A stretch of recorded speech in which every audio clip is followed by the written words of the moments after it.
Kia ora tātou, nau mai, haere mai.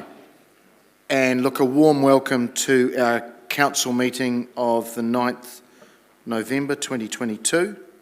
A special welcome to the public and those online, to mana whenua, Rangi Tānei, a very warm welcome to you, Wiremu, and also to our CCOs that are with us, our cultural CCOs and the airport company to come as well. Welcome councillors to our second meeting of the term, and I'll just go through our housekeeping. The meeting is being recorded and will be live streamed on the council's YouTube channel. In terms of health and safety, fire and emergency, in the unlikely event of an event, you know where the green exit signs are. Please evacuate to the assembly area, which is the clock tower in the square Te Marae o Hine. In terms of smoking, this is a non-smoking facility, and a defibrillator is located in front of house on the ground floor. If there are any incidents, please report them to our committee administrators. We have nobody online, although the public are watching us, and I'll go through our order of business. And our first item is around apologies. I don't have any apologies, it's a full house. It's great. We'll move forward to number 2, which is notification of late items. And we do have a late item that missed the publication deadline or cut-off. It's around Te Manawa Museums Trust. It's around the annual report 2021-22 be received, and there is a reason for the lateness around financial statements were missing in attachment 2, and we need to have this for urgency in terms of us receiving the annual report in its entirety. I'm happy to move that, seconded by the Deputy Mayor. Are there any comments, questions to that? And I acknowledge the councillor that picked it up. And we will look to vote, please.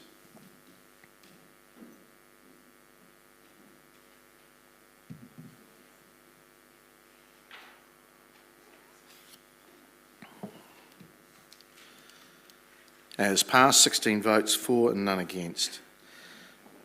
We move to number 3, declarations of interest, and I haven't received any. Nothing from the floor. We'll move through to number 4, which is a welcome in very big text to the new Chief Executive, Wade Crockett. And so formally welcome, Wade, to your first meeting of Palmerston North City Council. I won't go into too much more because you had a very, very warm welcome on Monday from mana whenua and the organisation. So acknowledge the Deputy Mayor and councillors for being present at that, and also to mana whenua and our council organisation in terms of officers. It was a very, very good event. But we do farewell in a role, not farewell, but in this role is our Acting Chief Executive, and that's Chris Dyerberg. And Chris, just want to acknowledge you and on behalf of Council for the role that you've played. And just a little bit of background, Chris did start with the City Council in late December 2018. And he was known to us before that in his commercial capacity with Chorus, before that dealing with local government and of course our City Council. He came into the role of Chief Customer Officer, and of course that is responsible for a wide range of services within Council, customer and regulatory services, including libraries, call centre, front of house, regulatory services, animal control, parking, building, planning, environmental health, bylaws and liquor licensing. Not much else in there to do, but a lot to take in. And since March this year, Chris has taken over the role of Acting Chief Executive. And again, I'd just like to acknowledge you and the way you've conducted that role with us as elected members, and we really do appreciate it. So, Chris, on behalf of the elected members, thank you very much, and we have a small gift for you in appreciation.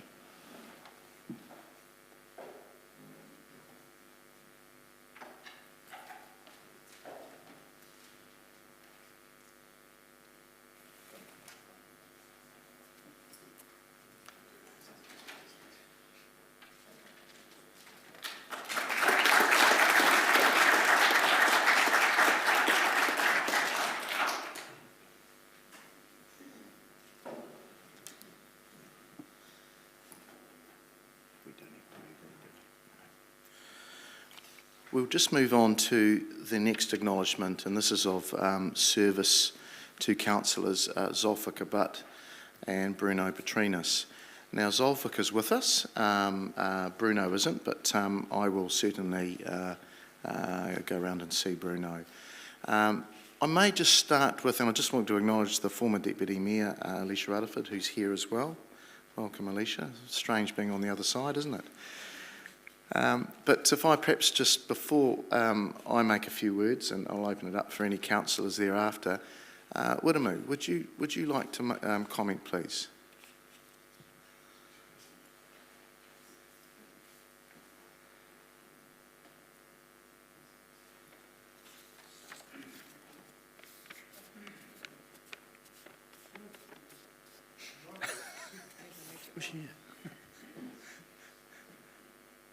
Kia ora koutou.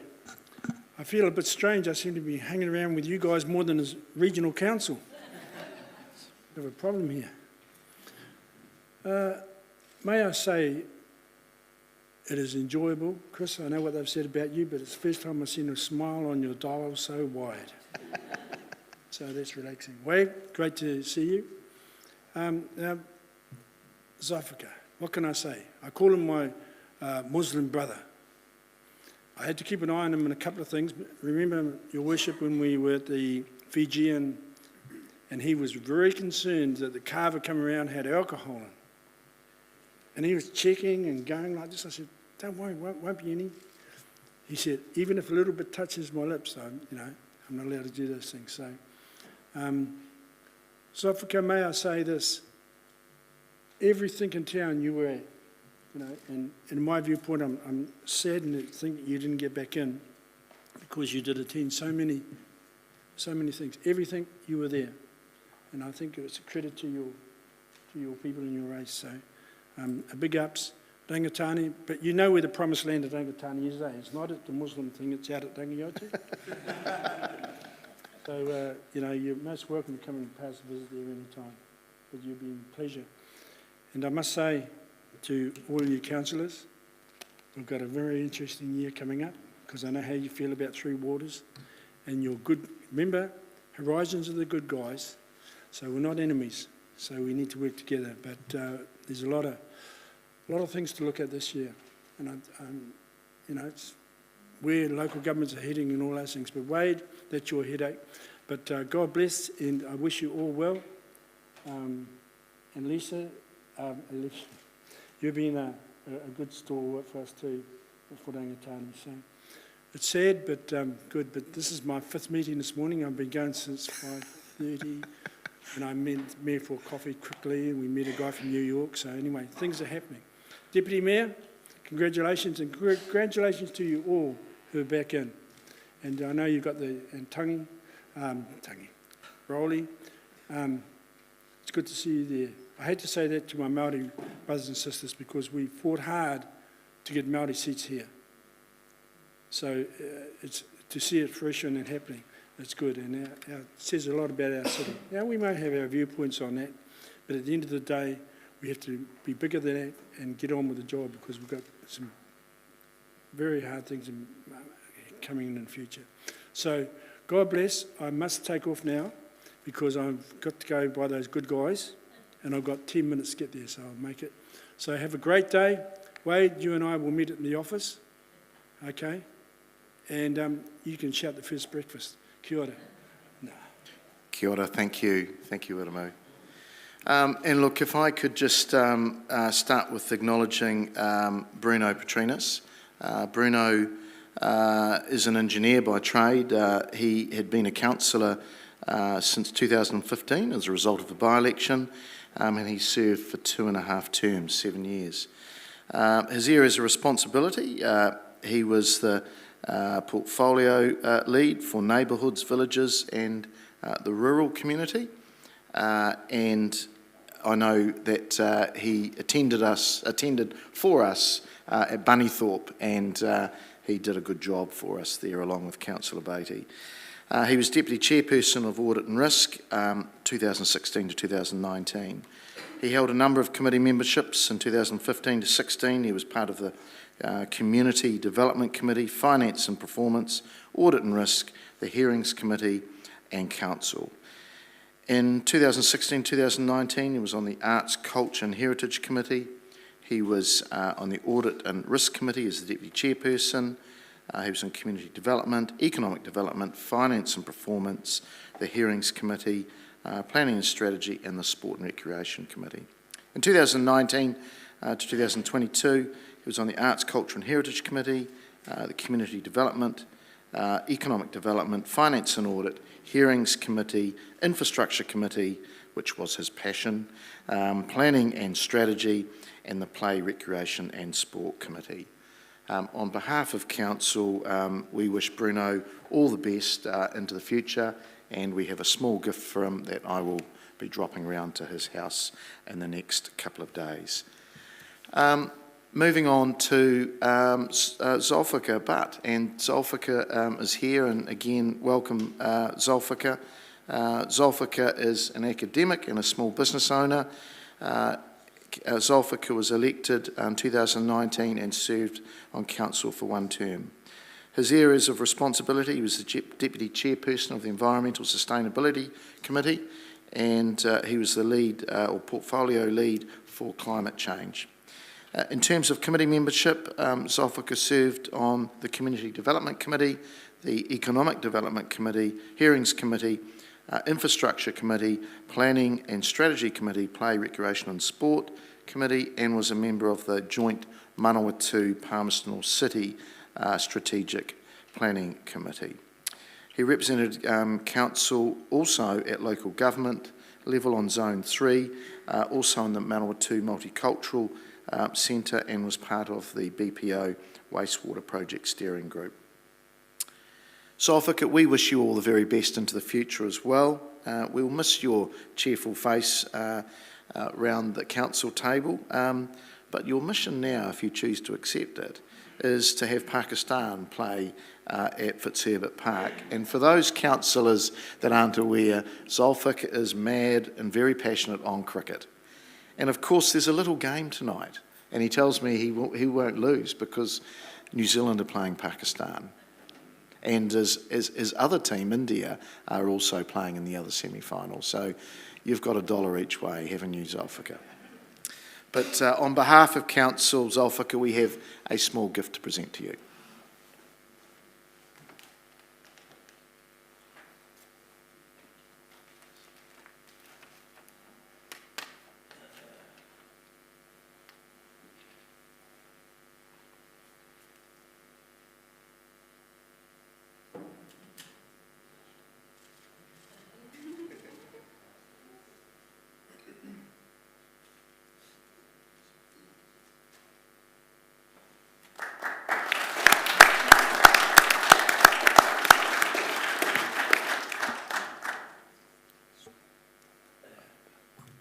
Just Zulfikar, before you speak, I'll just open it up to other councillors that may wish to say something. Just put your hand up if you... I'll go to you first, Councillor Johnson. Thanks, Mr Mayor. Thank you, Zulfikar. I'm glad that you're here because I think it's really good that we get an opportunity to acknowledge the work that you did when you were on council. And I think Zulfikar was never one to sing his own praises or blow his own trumpet, but he did an awful lot of work quietly behind the scenes. And in particular, I was very grateful for Zulfikar's liaison with ethnic communities in the city. Zulfikar has very good relations with, well, probably every ethnic leader in the city, would invite groups of them to his house for a meal, was very good at developing those sort of relationships of trust, which are really important so that all our communities feel comfortable to approach a councillor and understand how the council works. So also Zulfikar is multilingual and was a great translator on occasions in different environments. So I think, you know, we're very much the poorer for not having you here to do that. In addition, I really valued Zulfikar's expertise and understanding of the minutiae of climate change. And I don't think anyone else around the table has got Zofika's level of knowledge in that area. And it was very helpful to have Zofika here to be able to contribute to that climate change portfolio and to the work that we're doing around increasing councils' understanding and ability to reduce their own emissions, and also in trying to make the city more aware of what it can do to reduce its emissions, both commercially and on an individual level. And I think we're all the poorer for losing that expertise. But I mean, the other final thing I just wanted to say was that, and Wiramu touched on it, Zofika was a really hard worker on council. He was at every community event. He worked very hard on the wastewater BPO project, attending all of the meetings, and you know, getting up to speed on some very dry material, to be quite honest. So I just want to say thank you, Zofika, for everything that you brought to council, including your sense of humour, your knowledge of cricket, and your support for progressive politics, which I've really appreciated. So thank you. We'll miss you. Thank you, Councillor. Councillor Hapeta. Thank you, Mr Mayor. I'm going to particularly miss you, Zofika. I really enjoyed going to a cricket game with you, with the former Deputy Mayor, where we got to meet Ross Taylor, and you made sure that we went up and got a photo with Ross Taylor, you, me and the Deputy Mayor, and you were very, very quick to get up there ahead of all the kids, so it was great to get into that photo with you, but you just about pushed Ross Taylor out of the photo, but you were good at getting him back in there. What I'm going to really miss about you, Zofika, is you are so kind and you're so gentle, and you're very gentle with people around you, around this table. It was really lovely to see that and that around this table. So we don't see that very often when we have that around council tables. So I'm going to really miss you and your personality, and miss you around this council table. So all the best. I hope you go well with your family. So thank you for being a councillor. Councillor Barrett. Thank you, Mr Mayor. As others have said, I'll be very much missing having Zofika and Bruno around the table, and I'd like to say a little bit in regards to both of them. Zofika is very much strikes me as a gentle spirit and a quiet achiever, and somebody that does a lot more in the background than you often see in the foreground. And I kind of got the opportunity to at least be alongside some of that, both through the Nature Calls steering group, which had a number of councillors on it that are no longer with us. But Zofika, you did a fantastic job there of getting up to speed with it and really helping bring some insight and focus to that. We also had plenty of opportunities to carpool during that time and kind of compare notes on the way to and from various different community engagements, from Bunnythorpe to other parts of the community.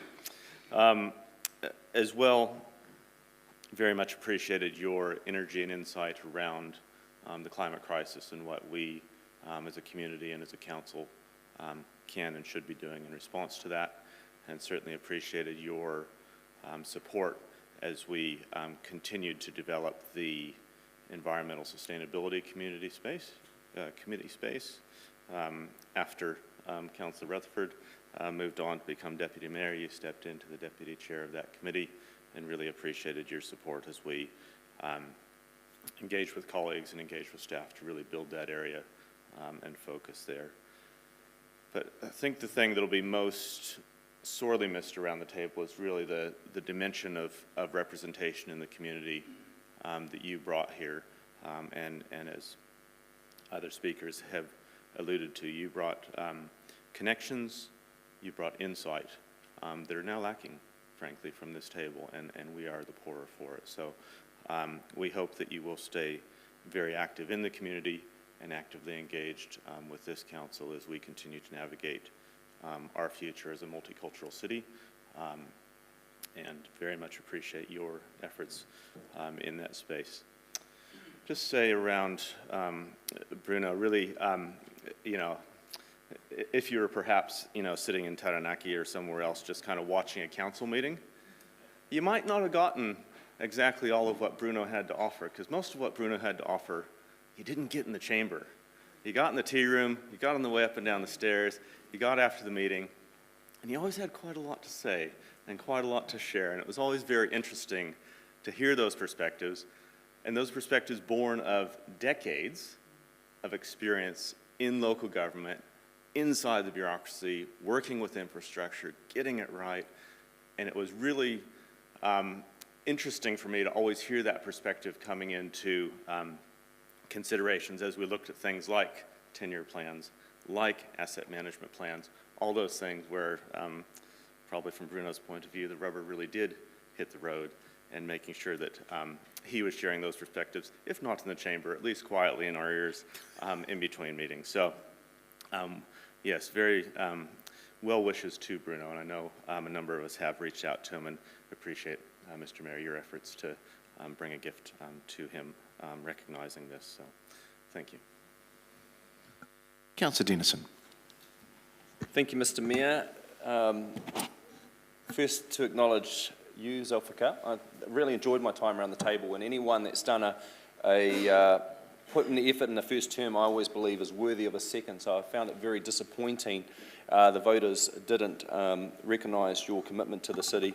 But I think it was consequential in many ways, because what you've done is encouraged a lot of others that of different ethnicities to kind of stand for council and do what you did.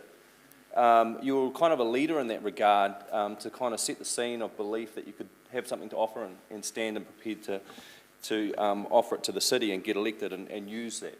And that inspired so many others that I think it got lost in the mix, would be my assessment. But I was looking forward to working again with you. One of the characteristics I always found Zulfikar brought was that he'd list his questions with number one. And then always all your comments, or number two, and so I'm going to do the same thing. Number one, I just think you were worthy of a second term, as I mentioned. Number two, what you brought was reflected with other comments around that social justice, the ethnic equity, that strong background in environmental issues, and you understood the terminology more than most, to be honest, and you grasped it, and I think that was really valuable.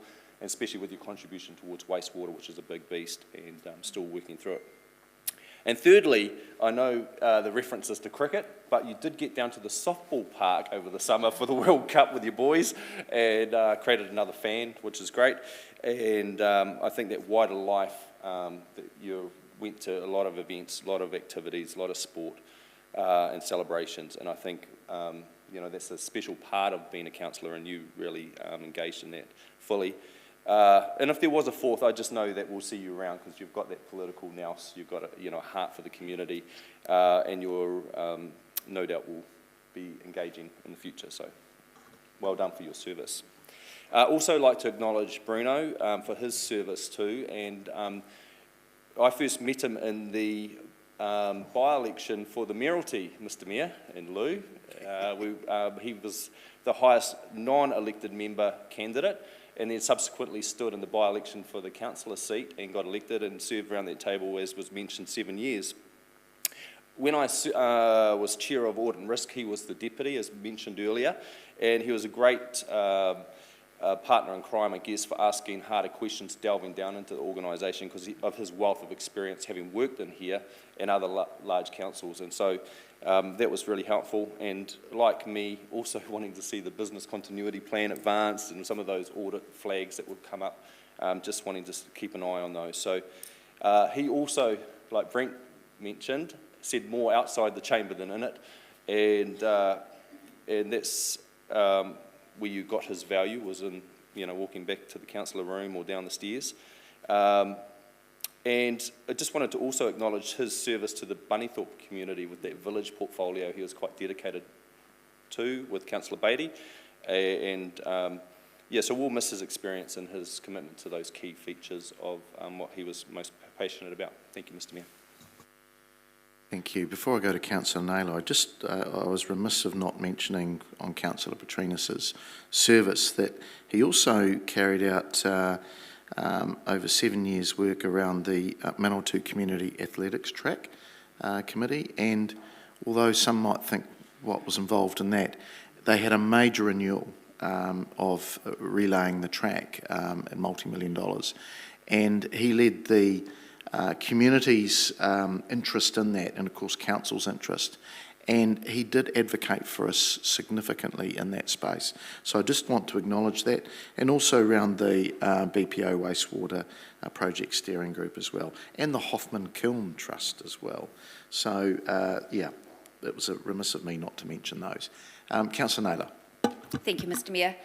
Zulfikar, it has been a real pleasure working with you, and certainly we'll miss having you around the table. And I think the thing that stands out to me about you when I think about you, Zulfikar, is your cheerful disposition.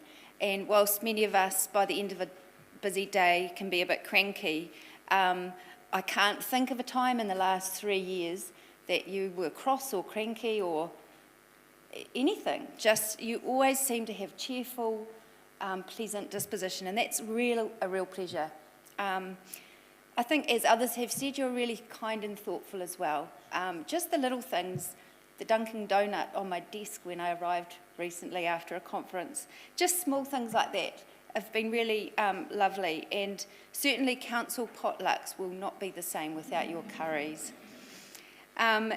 Something else that stands out during a long, must have been a budget debate at one point, was I was sitting next to you, and your amazing ability to predict the vote. I don't know if you remember that, but each time people would vote, he would write down on his piece of paper what he thought the outcome was going to be, and it was about a 95% hit rate. So that was pretty impressive to me, but yes, all the best, Zulfikar. I know that whatever you put your hand to, you'll have a great influence, and maybe it will be that you'll come back here one day. I do hope so. Bruno also, as others have said, it was fascinating to really hear what he thought when you were sitting out in the councillors' room. And he did have quite a strong view about some things. And sometimes I wondered why he didn't say that in here, but it was definitely fascinating to hear his thoughts. And I will miss something I really appreciated about Bruno. He was always prepared to second my motions. And even if I couldn't find anyone else to, Bruno would always say, yep, I'll second that, and even if it was to just get it on the table for discussion, sometimes he would still vote against the motion. But I really appreciated that about him, and certainly he'll be missed as well. Thank you, Councillor. Councillor Bowen. Thank you, Mr Mayor. It's always a little bit sad to stand to say goodbye to people who I suppose we just expected to continue to work with. And so, Zulfikar, for you and Bruno, I expect to still see you around. So this isn't goodbye, it's just see you in a different space, I suppose. Bruno's service in lots of the less visible parts of council has been well traversed already. The BPO work, which Bruno and Zulfikar both had in common, was such a massive piece of work, and so much of it took place outside of our Palmerston North community that I think it has gone a little bit under-remarked. But it was deeply significant, and I know I speak not just for myself to say that I've appreciated the commitment and the hard work that went into that piece of work, mostly so I didn't have to. Thank you for that. I really appreciate it. Bruno's work out at Bunnythorpe, again, significant for us in an area of community life that has been a little bit contentious over the last few years, and he did some heavy lifting there for us. The community track, which I think there was a very interesting piece in the Manawatu Standard about how the council appointment to the community track was a bit of a kiss of death to people's political career. So who's going to get that this term? Might be worth watching that one. And the Hoffman Kiln, which, as Chair of Arts, Culture and Heritage, I so appreciated his attendance and support in that space for such a significant heritage building in the city. So in all of those aspects of work, and for as has been well covered, his running commentary side stage of council, Bruno will be very much missed. To Zulfikar, totally going to miss you around this place and echo everybody else's comments. I think your cheerful disposition has been mentioned. I think I would go further and say mischievous. There is definitely something a little bit mischievous going on there with our former colleague, particularly in the passing of notes in the chamber. If you've sat beside Bruno, beside Zulfikar, you'll have been on the receiving end of just a little note pushed across, which might have a prediction of the vote, or might have a question about what somebody else was saying, like I would even know the answer to that, or just a little witty aside that he was just sharing with you on the sly. So that would come across the desk, and I will miss how you brought a bit of life sometimes to some very long and dull debates. I will particularly miss, and it has been covered already, your huge work ethic in attendance at community events. Definitely in the community space, in the environment space, which is your professional background, but I've particularly appreciated your attendance in our arts, culture and heritage space. And I have to say, that is a little bit selfish, because unlike some other councillors, I don't have an official photographer, so you've been that for many of us, Zulfikar, and I will miss getting home from an event and then receiving a Facebook dump of all the photos you took at that event for me to select the best ones, and there are always a lot. And you've documented so much of our time together on council in that way, which was quite touching, actually, to go back through those messages and those photos and see the times that we've shared out in the community. So I will miss knowing that you're there, but I expect that you still will be there at lots of those things, so I look forward to seeing you around in that space. And thank you so much for everything you've done. Thank you. Councillor Meehan. Thank you, Mr Mayor. Zulfikar, I'll be short and sweet, just like I am. I just echo everything everybody said. It's absolutely true and honest about you, as you are as a person. You don't bluff a thing. You come straight out with it. What I'm really going to miss about you is the notes across the table. And I'm going to miss that support at all sporting events. You're everywhere and at everything. And you had an opinion on every outcome of sport and who should be playing it and who shouldn't be. And I'll really miss that. I'll really miss your humour in the council. I really will. And you understood mine, which I really appreciated. So all the best. Go well. And like everybody else has said, hopefully we'll see you around a lot more. Thank you. And for the last word, Councillor Finlay. Last word. Well, Zulfikar, I will miss you. Everyone's said everything, so I'm not going to go and repeat the things they've already said. But it's always good talking to you in the councillor's room and hearing your opinion of what you thought. I will miss, well, I hope I don't, miss sitting with you at the cricket games, even though we didn't always agree, and your opinion was different than mine, and mine was always right, but never mind, we won't worry about that. I knew that was coming. But your love of sport shows through, and but if I had to say one thing about Zulfikar, his manner was incredible. But as a representative of his faith, he is faultless. And I must say that he represents his faith with demeanour that just, it's amazing. And you should be congratulated for that. And for Bruno, well, Bruno was my lunch partner. We had our sushi together and we discussed everything else that no one else would hear about. And as soon as they walk in the room, we'd change the topic. But it was amazing what Bruno knew, especially when you're talking about the behind scenes in council, because he had so much knowledge of what went on behind council before he became a councillor. And it was sometimes listening to what he said, and then 6 months later his predictions would come true. So Bruno we will miss, but both Bruno and Zulfikar, I'm going to miss you both. And for the actual last word, Councillor McLeod. Oh, as usual. Thank you, Mr Mayor. I just want to also jump in line just to acknowledge the service of Zulfikar and Bruno, and also echo some of the comments that have already been made by fellow councillors.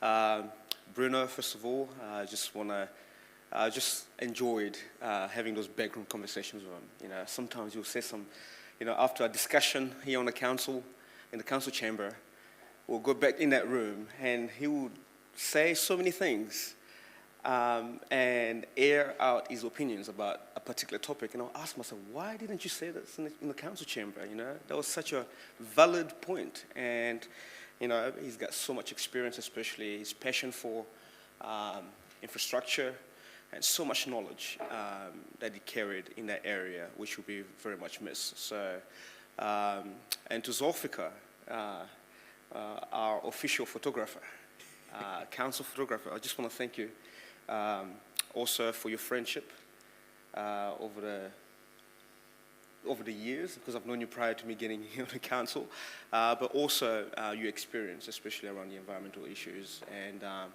the wealth of knowledge that you have in that space will be very much missed. And I'm going to miss, others have talked about not passing, but Zulfikar will actually come to me and pass his phone on to me and show me a video or something that was funny or entertaining. And I'll also miss the road trips that we've had, and also attending conferences together. And you know, your perspective on the council will be missed. And you know, it's sad to see you go and see that wealth of knowledge going, but I'm sure we'll get to see each other again because I know that you're very much involved in the community, and this is not goodbye, but I know that your presence in the community, you're quite active in the community, and that we're seeing more of you in the future. So I just want to wish you all the best. Cool. Thank you, councillors. It's been a great round of comments, and I appreciate that. Now for right of reply, former councillor Zulfikar Butt. Is that light system working? Right? Bismillahir Rahmanir Rahim.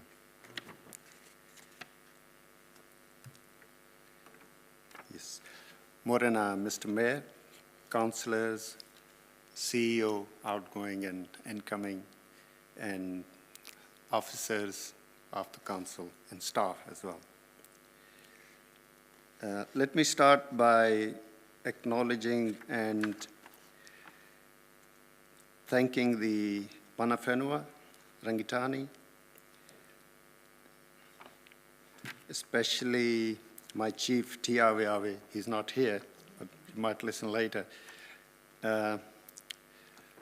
More than a month ago, I received an email indicating that there might be a meeting where the council will invite me,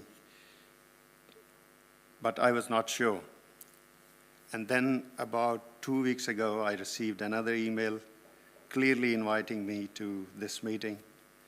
But by that time, the Cricket T20 World Cup had already started, which means apart from my full-time work, I have to spend at least 4 to 8 hours every day watching cricket, and sometimes up to 12 hours when there are 3 games in a row. The reason I'm talking about this is that I couldn't think about writing a speech, and then I thought I should simply say a few thank yous and pray for all of you. And luckily, there was no cricket game last night. And I slept on time. And early morning after my run, I was able to probably remember a few words or prayers for all of you, all of my friends sitting on this table. So I won't take any names, and would request you to say Amen if you want when your preferred prayer is said. But I'll start with you, Mr. Mayor. May you have a very successful term where all the decisions are made unanimously. And unanimous even when Councillor Johnson and Councillor Naylor are in the same meeting.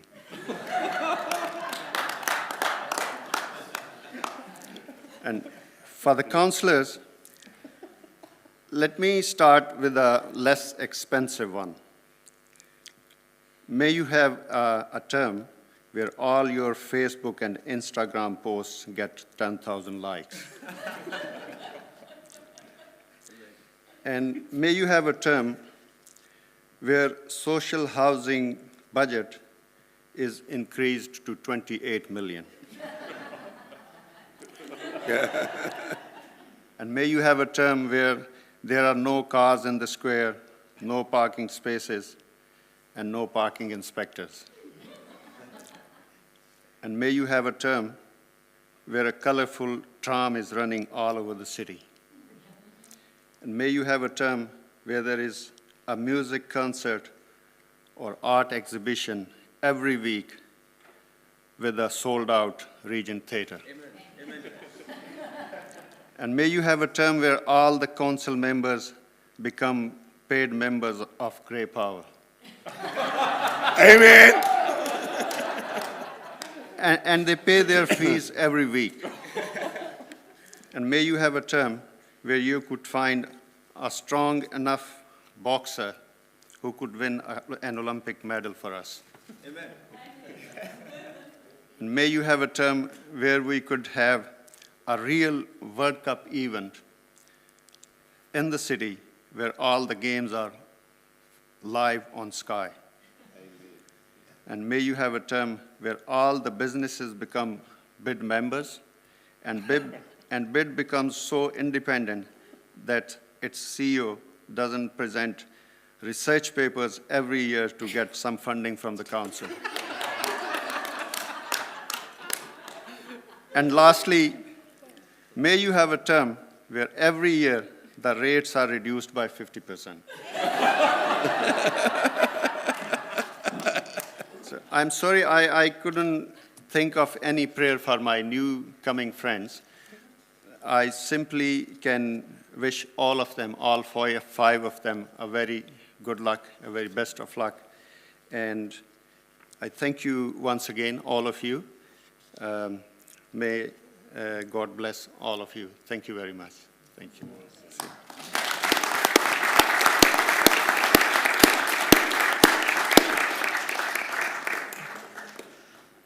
Amen. Thank you. Thank you, Zulfikar. We appreciate your humour as always. And all the best for the cricket watching tonight.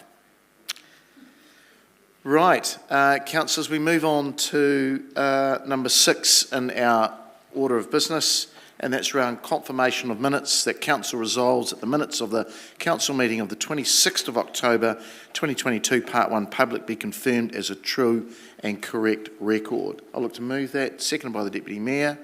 Are there any matters arising? There being none, we will vote, please.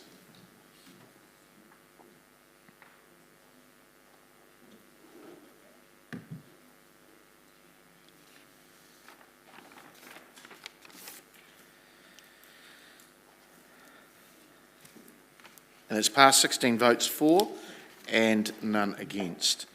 We now move to number 7 on our order paper, and that is our report section. And again, a warm welcome to our CCOs. And our first up is the Te Manawa Museums Trust and their annual report for 2021-22. And I'd like to welcome the Chair, Carolyn Tate, the Chief Executive, Susanna Shadbolt, and Finance Manager, Catherine Parsons. We have a report on page 21 of our papers, councillors, but we'll take that as being read, but I'd invite the Chair and CEO to perhaps make any summary comments. Over to you. Just turn the microphone on. Yep, that's it. Good.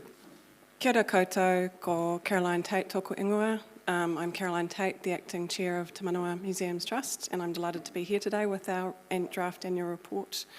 I'm assuming you've read it. I think COVID is an ongoing theme for us in the year just been, which has disrupted some of our activities. But the team has adapted really well to those challenges, and notwithstanding that, we've had some really great exhibitions in the last 12 months. And I think probably one of the most significant things for us to happen has been the departure of our chair, John Folk, who's been with us for 20 years, and we took an opportunity to celebrate that with him in the month just been, and also the departure of our CEO, Andy Lowe, in March, and then the successful recruitment of Susanna Shadbolt, who's sitting to my left. So I'm going to hand over to Susanna to make some comments. Kia ora. Thank you, Caroline. Tēnā koutou katoa. My name is Susanna Shadbolt. I'm the new Chief Executive of Te Manawa. I've been in the role now just over 3 months. Te Manawa is my tūranga waiwai, and so for me personally it is very exciting to be back, getting to know the staff and the community again, and I look forward to working with all on you to strengthen the impact that Te Manawa has as the cultural heart of our city. Te Manawa is a member of Museums Aotearoa, the umbrella organisation for museums in New Zealand. I'm also a board member of Museums Aotearoa. While Te Manawa is strongly committed to our region, we also have a nationwide role to fulfil. We collect, care for and provide access to our cultural heritage and have a mandate to tell the story and represent our region for current and future generations in the whole of Aotearoa. We couldn't fulfill our mandate without the support of local council, particularly during these challenging times.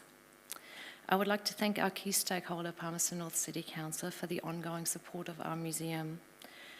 While COVID has had and still has an impact on our community, the long-term implications are still unknown. Undoubtedly, the museum and the art sector are hit hard. Therefore, we are even more grateful for the strong relationship we have with Palmy City Council.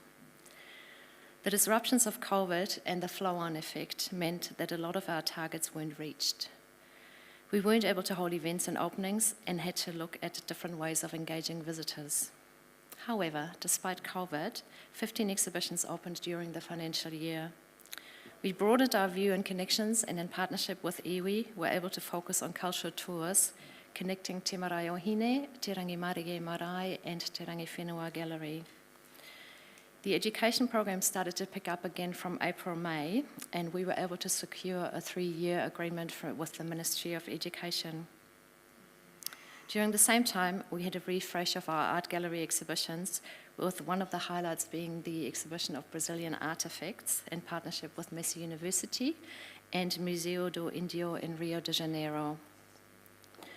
In partnership with Palmerston North City Council and the Public Sculpture Trust, we also launched 2 public sculptures: The Restoration of Falling Waters by Fred Graham and The Head of John Doe by Sean Crawford. And we also have now restored Pole by John Bevan Ford that was sure to be installed in our entranceway. Over the year, we acquired 420 items for the collection, from a Huya Big Brooch to World War II artifacts to an artwork by artist Jack Trolov, a very popular exhibition which, by the way, subsequently toured to Pātaka in Porirua. To me, what is most important about these acquisitions are the 420 stories and the connections and relationships with the donors and the artists that we are making, caring for, and maintaining for current and future generations. We've also had a number of loans to other organisations, including international loans to Berlin. While it is difficult to secure additional revenue in the current COVID environment, our visitor satisfaction remains high. We are only just focusing back on events and openings. Last weekend, for example, we had nearly 3,000 visitors through, mainly children and youth, through the door for our Halloween events. Over the next 2 weeks, we'll be seeing the openings of the Yukol Te Pukanga Graduate Exhibition and of Mātatau, the Messi University Graduate Exhibition, a highlight in our exhibition calendar and a partnership that Te Manawa has valued for nearly 25 years. I talked a lot about challenges, and there will be a number of challenges going forward, but I also strongly feel that challenges provide great opportunities that we may have otherwise not explored. Perhaps because we are forced to leave our comfort zone and change our ways, to reassess, to be more creative, and to reinvent ourselves. I believe now is an exciting opportunity for us to create something special, something uniquely Aotearoa and Te Papaiuia. Thank you. Ngā mihi nui, tēnā koutou katoa. Thank you, Caroline, and thank you, Susanna. So, councillors, we take the report as being read, but are there any questions? And there are a number. Councillor Bowen. Thank you, Mr. Mayor. Thank you, Caroline, Susanna. Lovely to see you in the chamber today. I just had a couple of questions in your report, which does... I'll ask the questions, let you see what you think. My first question was around external to PNCC funding, which you've identified as an issue for various reasons. I was particularly interested in the Ministry of Education funding for the education outside the classroom, which Te Mana has historically been strong in, and I wondered how that particular strand of funding was tracking.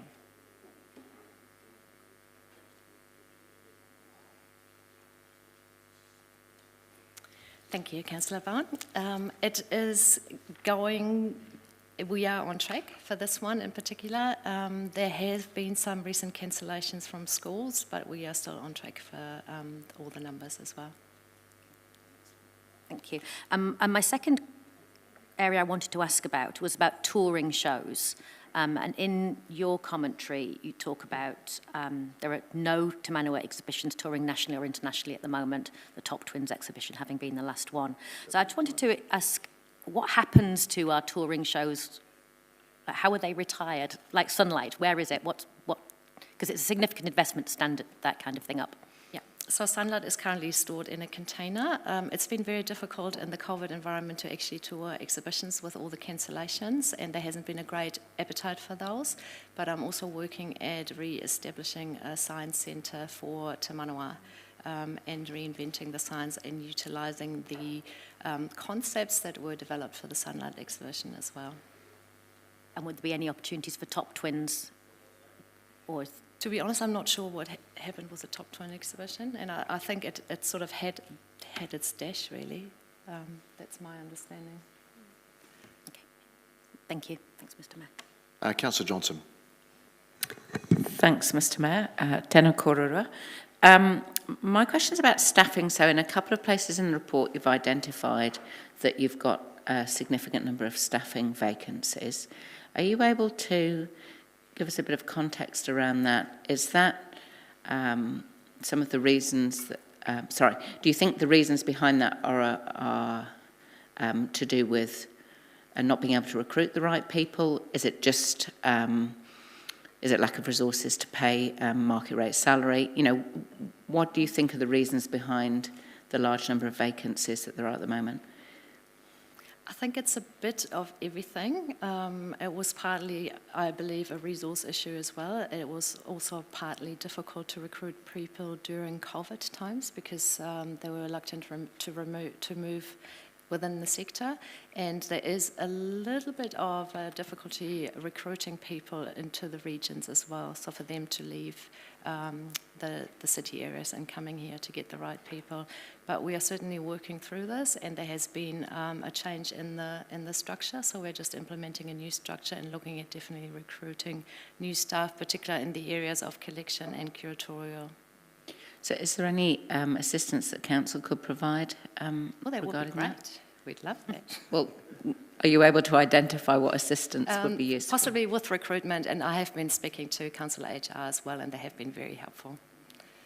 So the process of recruitment? We are not quite there yet, so we're probably a couple of weeks away from actually going to market. Okay, thank you. Councillor Wood. Thank you, Mr. Mayor. And just to confirm, are you happy for us to ask questions on item 7, the late item? Yes. All right. Thank you very much for your report. I'd just like to ask a question around page 17 of item 2, your statement of financial position. My question's around what you budgeted versus what actually happened in 2021. You budgeted a reduction of $336,000 in your current liabilities. In 2021, there was only an actual reduction of $23,000. Your payables under exchange transactions were almost twice as much as what you budgeted, and your deferred non-exchange revenue was almost 5 times as much. So I was just wondering what happened in 2022 versus what you budgeted for. Apologies if that's a technical question. Thank you. We will just invite Catherine Parsons to comment on this as our financial person.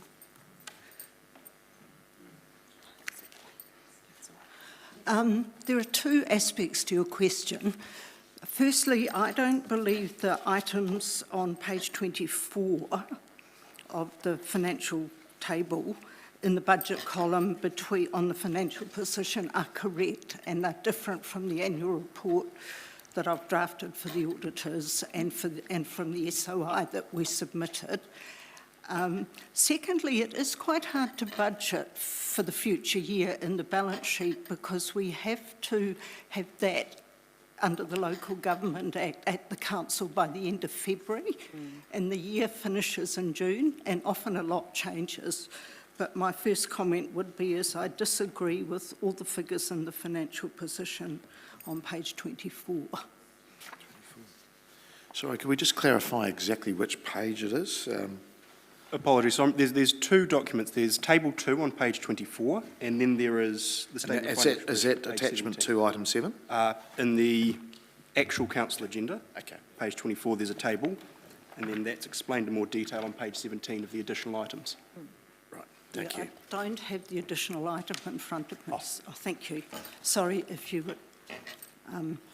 I do now, so could you ask the question again? Sorry. My question was, it explains those current liabilities that were in the council agenda as payables under exchange transactions and deferred non-exchange revenue. And we can see there the budget for payables under exchange transactions was 160,000, the actual was 366, and of the following item it was budgeted at 30,000 and the actual was 147. So I was just wondering what in practical terms happened that led to that increase above what was budgeted. I think I would go back to my comment that we do the budget so far in advance that by the year end, if we've had a project, and we did have a project, so if we're owing money at year end and the timing's out from how we'd planned it, that brings out that variance. Thank you very much. A follow-up question on the next page, page 18 of that second item, and this is possibly something beyond my understanding of accounting, so if you wouldn't mind helping with my knowledge here. We've got in 2021 under your cash flows from investing activities 614,000 in 2021 and 0 in 2022. I just wanted to ask what changed between those 2 years. Did you sell off your investments, or what led to that? No, that's merely shifting really money between cash and cash equivalents and short-term deposits. Brilliant, thank you very much. And one final question on page 23 of the council agenda. If we look at table 1, your online reach, you measured it in 2020 and 21. In 22 it was not measured. I was just wondering why that was. We didn't. It was removed from the measures in our statement of intent. All right, thank you very much. Thank you, Mr. Mayor. Councillor Harpiter. Thanks, Mr. Mayor. This is for Caroline, this is for Susanna. I just wanted to talk to you about the impact of COVID. So you talked about COVID coming back into the community, and we're all feeling that. I just wanted to know, with the numbers, are you tracking the numbers for the impact of COVID in Te Manawa, of the impact that it's having on Te Manawa at the moment? So we regularly track visitor numbers, and I guess we have the advantage of being able to see into the future, so to speak, because this report only goes to June 2022, but we're seeing very strong visitor numbers, particularly around school holidays just been. So the future's looking very bright, shall we say, at this point in time. So have you seen a drop-off, though, or not? So we had a COVID drop-off, yeah. Which was inevitable, particularly with reduced hours and needing to close during that lunchtime period for enhanced cleaning. But we're seeing a return in terms of visitor numbers in this next period. Okay, thank you. Thanks for that answer. Thanks so much. Councillor Barrett. Thank you, Mr. Mayor, and kia ora kouroua to Caroline and Susanna. Good to see you both here. Two areas of questions. The first is around, in the statement of service performance, there's a theme around collaborative and future-focused organization. And one of the activities and performance measures within there is around the strength of relationship with strategic partners. Particularly at this time of transition where you referred to, Caroline, 20 years of John's service, it'd be really good to understand with, I guess, the transitions in leadership within Te Manawa, what is being done to secure the strength of those strategic partnerships? I'm sure you'll weigh in on this as well, Susanna. I think we've got very good long-standing relationships with the Science Centre Inc. and the local history and arts groups, which we continue to nurture. So that is an ongoing position for us. And then we have a strategic relationship with Rangitane, and particularly have a contract with Rongamo Productions to provide kaihutu-type services into our organisation. So those things endure. And then from a governance and leadership perspective, you could say that Susanna and I are new old. Susanna returns to the Manawatu from working at Aratoi and was previously at Te Manawatu, so she brings that previous knowledge back to the table for us. And I joined Te Manawatu in, I think, 2019 as a trustee. So although I'm new to the chair role, I continue as a member of the board. Susanna? Yes, thank you, Councillor Barrett. I sort of spoke in my report about the relationships, in particular with collections. So for me, museums are all about relationships and making connections. So any item we have, any taonga we have in our collection is a relationship that we have with the community, with people, with artists, and that we need to nurture. And we are in a very strong position of having our founding societies of Science Centre Inc., the Museum Society and the Art Society, who are strongly invested in the organisation and the wider community. So, and I'm having a lot of meetings at the moment, so I think my weeks are full meeting with people and sort of starting those connections, those pathways, and strengthening those. And I see Te Manawatu as having essentially 4 pillars of the arts, the science, the social history, and Te Mātauranga Māori as well. And I really want to strengthen those going forward into the future. Great, thank you for that response. The second area that I wanted to ask about is that you've identified in the report that you've measured the carbon footprint of the organization. Just wanted to understand, now that you have that information, what you might be thinking to do with that information. Yes, I'm coming a little bit late into the game, and how that has happened, I cannot say. I think we need to do our utmost to ensure that we support the environment, and we have a great responsibility there, and we need to do a lot more than we are currently doing. And part of this is also that we are changing our work ethics in terms of digitising everything rather than printing, moving away from paper-based systems that we currently have in place to digitising them. It is a little bit difficult with the current building that we are operating in, which of course doesn't help to make it future-proof. So hopefully further down the track we can do more. Otherwise, solar panels, looking at those. We are having a biodiversity garden that we started to establish in our courtyard as well. So we are certainly, everything that we do is really underwritten by the sustainability that's sort of going forward into the future, by sustainability and questioning the environmental impact as well. So can I take from that there's quite a direct relationship between the insight gained through the baseline measurements and what options you are prioritizing around broadly the sustainability, environmental sustainability of the organization? I guess we are looking at doing something, anything that we can do to support that, definitely. Thank you. Mr. Mayor. Councillor Naylor. Thank you, and thanks for the report. Just one question from me. Page 23, in Table 1 of the Performance Target Dashboard, the online reach was not measured in the year ending 2022, and that was obviously something that there was quite a bit of focus previously. Is the intention that that will be measured going forward, or is there a specific reason why that was not able to be measured in that year?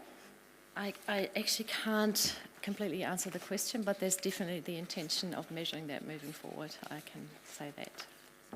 Thank you. Councillor Finlay. Thank you. 2 questions. Quickly, very quickly, probably I know the answer, but I'll ask anyway. Revenue secured from outside of PNCC, I see it's below 50%. Was there any other reason other than COVID that your external funding was lost?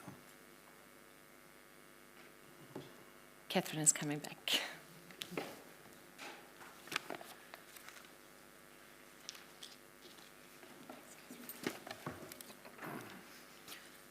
It essentially was related to COVID because some of the projects for which we would have applied for external funding didn't go ahead.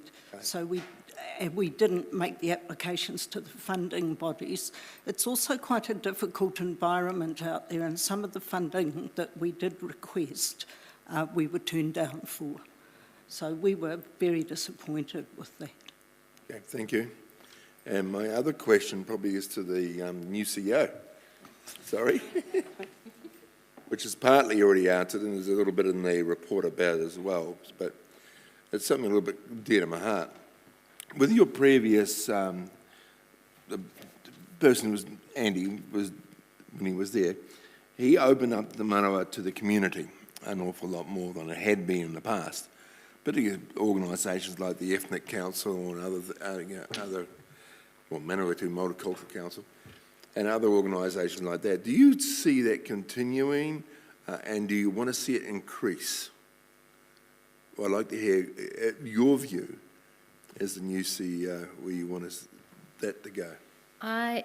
That's a very loaded question. Yes, definitely invite the community in, but I feel we can do so much more than that, than has been done in the past, and perhaps it was sort of to the detriment of other people or groups within the community. So it's really trying to find that balance there of bringing communities in, but actually creating a really safe place for everyone to be there. And museums have a very unique kind of positioning where they can bring sort of discussions to the table in a quite safe environment where they can open up discussions on different point of views in a very safe space where they can be sort of presented as well. My particular focus is around, initially around collections, because they are at the heart of our museum and they are really about who we are and what we are moving forward, and the exhibitions are a window into this and inviting communities in. So this week I've had a meeting with the International Pacific College as well, and seeing that we can work more closely together too.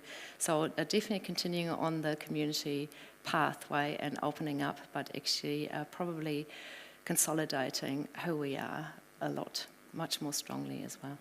Good answer. Thank you. Councillor Arnott. Good morning. Just like to commend you on what you do in a fantastic little museum, and I'm sure going forward things will get a lot better. I know that there is issues with earthquake, issues with your buildings, but let's hope that that doesn't stop you from doing what you do too much. I was interested to see that one of the 420 acquisitions that you've made was Collinson and Cunningham's, and having a family connection to the store, particularly interested in that. And I have quite a few CNCs bits and pieces in my house, and one of the things I have is a large glass panel which was in the front doors of the shop on Broadway before it was renovated in the 1960s. And it's beautiful, Collinson & Cunningham's gold gilt, and I would like to at some stage donate that to the museum. So I'm sure we can get together at some stage. I've actually got two of them, so I'll keep one and you can have one. Councillor, the question is, how do you give it to them? Well, exactly. We can, so it's quite large. It's a long process. Obviously being 100 years old, quite delicate, but it's very thick glass, and obviously that's why it survived so long. Excellent. Yes, so... Yes. So I would like to ask when we could get together to arrange to hand that over. Well, how about this afternoon? No. Thank you very much, Councillor Arnott. This is exactly the connections that we are talking about, and sort of one thing triggers another. So it is a little bit like a snow. What's the word? Snowball effect, avalanche, I guess, in a good way. Totally. And I've got vivid memories of being taken into the store and being put onto the back of the bronze horse that's in your museum. Yes. And, as a boy, and lots of wonderful memories. Excellent. The other thing I'd like to ask is my daughter had a fantastic birthday party, 5th birthday party at your museum, and I'm sure that's a revenue stream that you could certainly work on. And the lady that took that was absolutely fantastic, and she managed to control the masses really well, and so, yeah, I'd like to be able to see that. Thank you. And we are certainly working on that. Difficult, of course, in the COVID environment, but there's more birthday parties coming back. And again, we are slightly limited by the building as well, because we really only have the one space where we can hold all these events as well. But we are certainly working within those limitations there too. Thank you very much. Thank you. Councillor Arnott, can we welcome you to our comms team? Because I think you'd be a fantastic addition. Thank you very much. Okay, councillors, thank you. That's exhausted the questions and the odd comment, but that's fantastic. Right. Oh, sorry, Mr. Chair. I think I was in line, but I'm not sure what happened. No, I think we'll have to check your device that you're not coming up. But Councillor McLeod. Thank you. Thanks, Susanna and Caroline and team. I think a number of my questions have already been asked, especially around strategic partnership by Councillor Barrett and also funding. But just for clarification, you mentioned in the report on page 58 about the lack of diversity in revenue generation. And I probably just want to ask, what's being considered currently in terms of diversifying your resource, your funding and that sort of thing? Because I know you're part of the Enriching Local Curriculum program of the Ministry of Education, but what are other sources of, what's being considered in terms of diversifying? Thank you for your question. I think the first steps are really consolidating who we are as a museum and finding a way forward, and actually having the staff resources and the products that we need to have in order to offer something to our community. So the first step will be to have to look at the ground floor exhibitions at the museum, to reinvent those and to bring the collections together, and have processes in place that actually allow us to do that as well. And then looking at partnerships, particularly local partnerships as well, and fundings through the likes of lotteries, Eastern and Central, etc. as well. An additional question. I think this one's more about education promotion activities and sort of visibility and marketing. So what's being done at the moment to sort of promote what Te Manawa is doing? Because I know a lot of people probably know, oh, there's a museum there, but I don't think the story is being told, well, because I get a lot of people saying, oh, there's a museum here, but yes. I just want to know what's being done to promote. I know that there's a lot of digital marketing going on, but TikTok, Caroline just said, but that's not the only thing. So we are actually moving more into the digital realm, definitely. So we have a lot of videos out that promote collection items. We've got 60 seconds with collection manager Cindy Lilburn up currently. But in terms of particular education, I'm also very keen. We've got the contract from the Ministry of Education. Our focus will be education and introducing our tamariki to the museum, to the collection as well. And I would like to see our education program to be free of charge for all our tamariki to build up the future generations. So that's sort of one move that I would like to establish as well. I'd also add that we're having really good digital impressions. The reach through and the responsiveness to what we're doing is actually a lot higher than what the market average is. So we're seeing some really good results. Thank you. Okay, thank you, councillors. And thank you, Caroline, Susanna, and Catherine. That's exhausted the questions. Appreciate that. So, councillors, we have Te Manawa's Museum Trust Annual Report 2021-22 that we resolve that council receive the Te Manawa Museums Trust Board unaudited annual report 2021-22, including the late item replacing attachment 2, and that council note Te Manawa Museums Trust's business plan 2022-32, attachment 3. I'm happy to move that, seconded by the Deputy Mayor. I'll open it up to comments, but first of all, could I just acknowledge our presenters here today. Also want to acknowledge the service of John Falk. John's well known to us. He's the outgoing chair.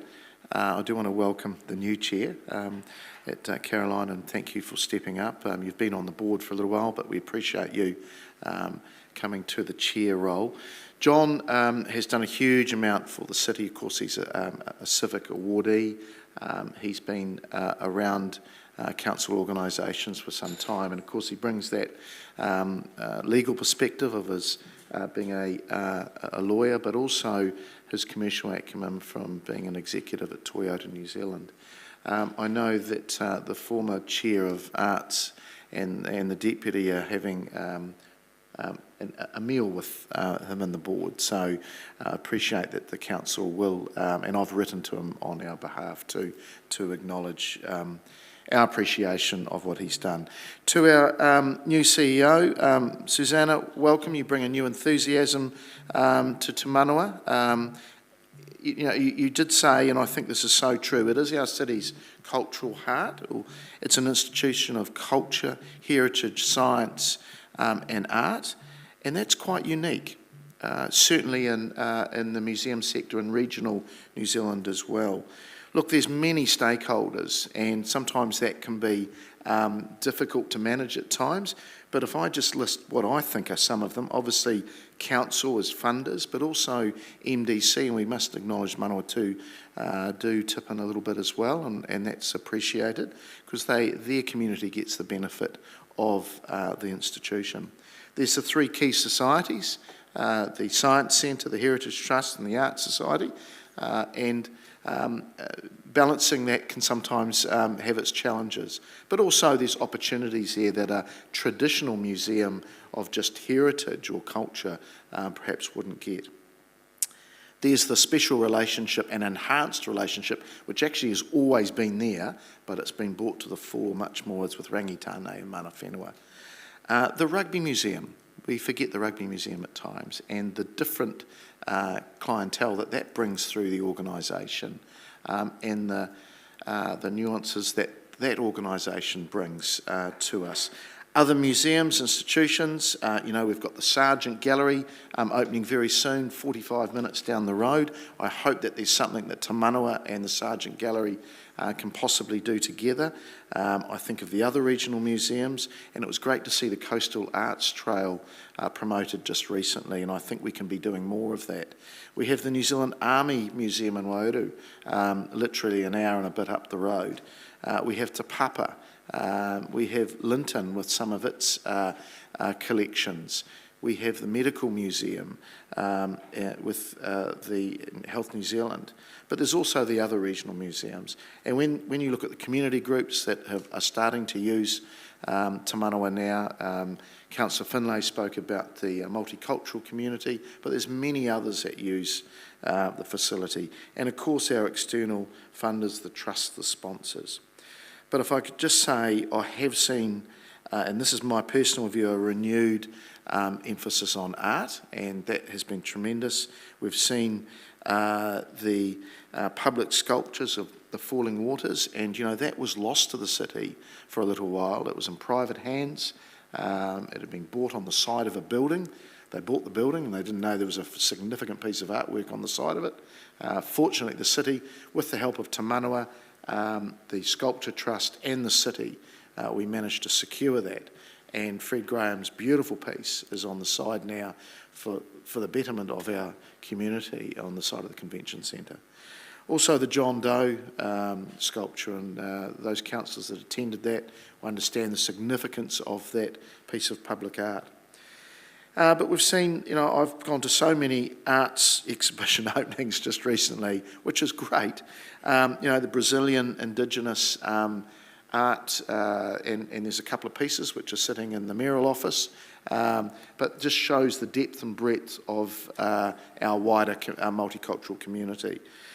The GLAM sector has gone through a really unprecedented time, and it's been hit hard.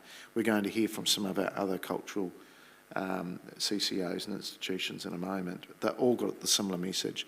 It's been really, really hard. The numbers are pretty sobering, but We just heard how they're coming back, and I understand we're going to hear that from the others as well. So look forward to the next 12 months, Te Manawa. Thank you for getting us through to this stage, and continue that good work. I'll open it up to others. Councillor Bowen. Thank you, Mr Mayor. I think you are joining Councillor Arnott in a bid to become part of the comms team at Te Manawa, that very impressive list of things Te Manawa has been doing. I just wanted to draw attention to a few things that I think are particularly notable. Somebody stopped me in the supermarket quite recently to tell me that they'd had a visitor from out of town who had really enjoyed our science centre. That's a very interesting comment. Thank you for that. And then they'd also found the art gallery. So people are finding you. I don't think you need to worry too much about that. But they find us sometimes in the untraditional ways that Te Manawa reaches out. And I think in that regard, the alpacas were particularly notable.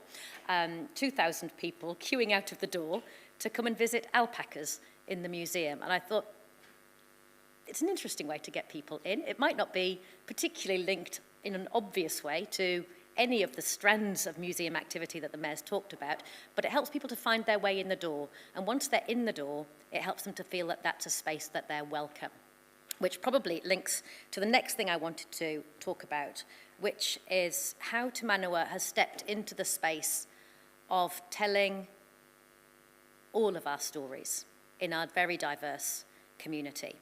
I think I've been pleased to see the re-engagement and very positive relationship now with the Art Society. But this isn't an either-or equation. Te Manawa is a space where all of our stories are valued and all of our stories can be told. And that's more difficult to tell the stories of our more marginalised community.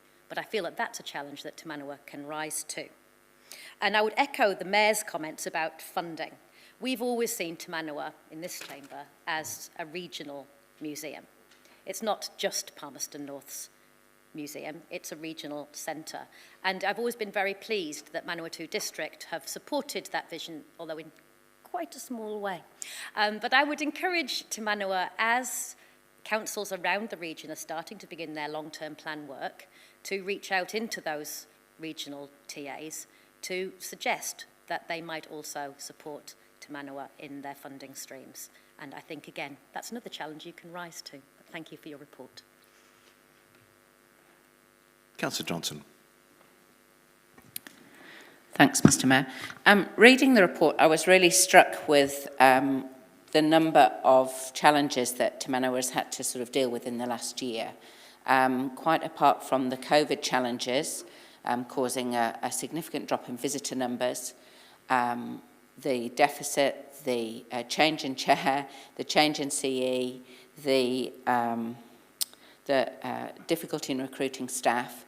And I think despite all of that, as the Mayor and others have mentioned, there have been a number of very sort of positive exhibitions put on. So, you know, I'm aware that it's been probably quite a difficult year. So let's hope that the coming year will be significantly easier and more successful. But I do think it will be remiss of us to accept the report without noting that, you know, financially, visitor numbers, staff-wise, continuity-wise, there are some challenges, and we need to be aware of those. And I think it's natural when an organisation has got challenges on every front to kind of feel the need to sort of maybe, as I think was said a couple of times, consolidate.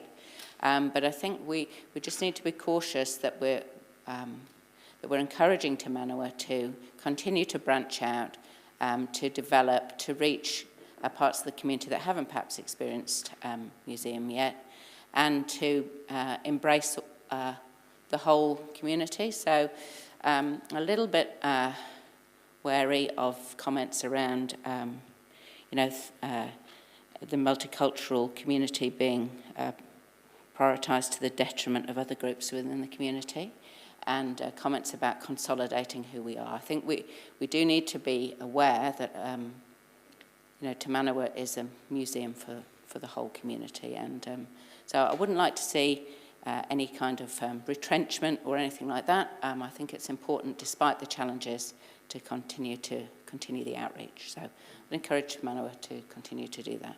Thanks. Councillor Michelard. Thank you, Mr. Chair. I want to acknowledge also the work that's being done, currently done by Te Manawa Museum, and also want to acknowledge Susanna as the new CEO, and also the team, and Caroline as well. I want to thank them for such a clear report, and but I also, think that there's also room for improvement or opportunities for growth and improvement. So, for me personally, I want to see more, a bit more being done in terms of, telling our stories a little bit better, so that we can reach communities that are not, or have not been,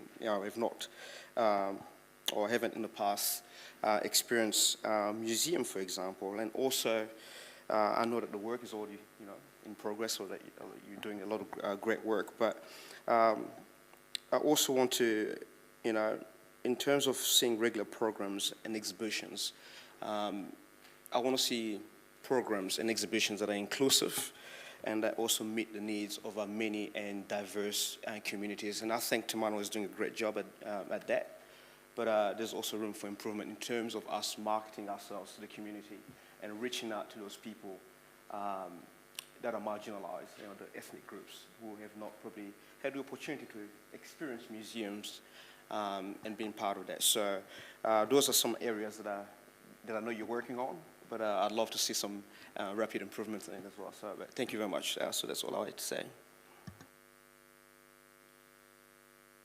And Councillor Zabellan.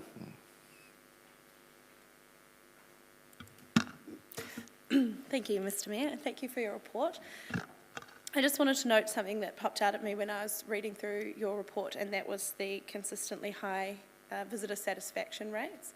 And I think I wanted to commend you for that, because that's taken place in the context of a lot of restrictions, particularly noting that a lot of the interactive exhibits that you would have had to have been closed for a lot of that portion. So noting Kids TM would have been closed, the blue blocks and other items that are really highly used. So I commend you for achieving such high customer satisfaction in spite of those restrictions.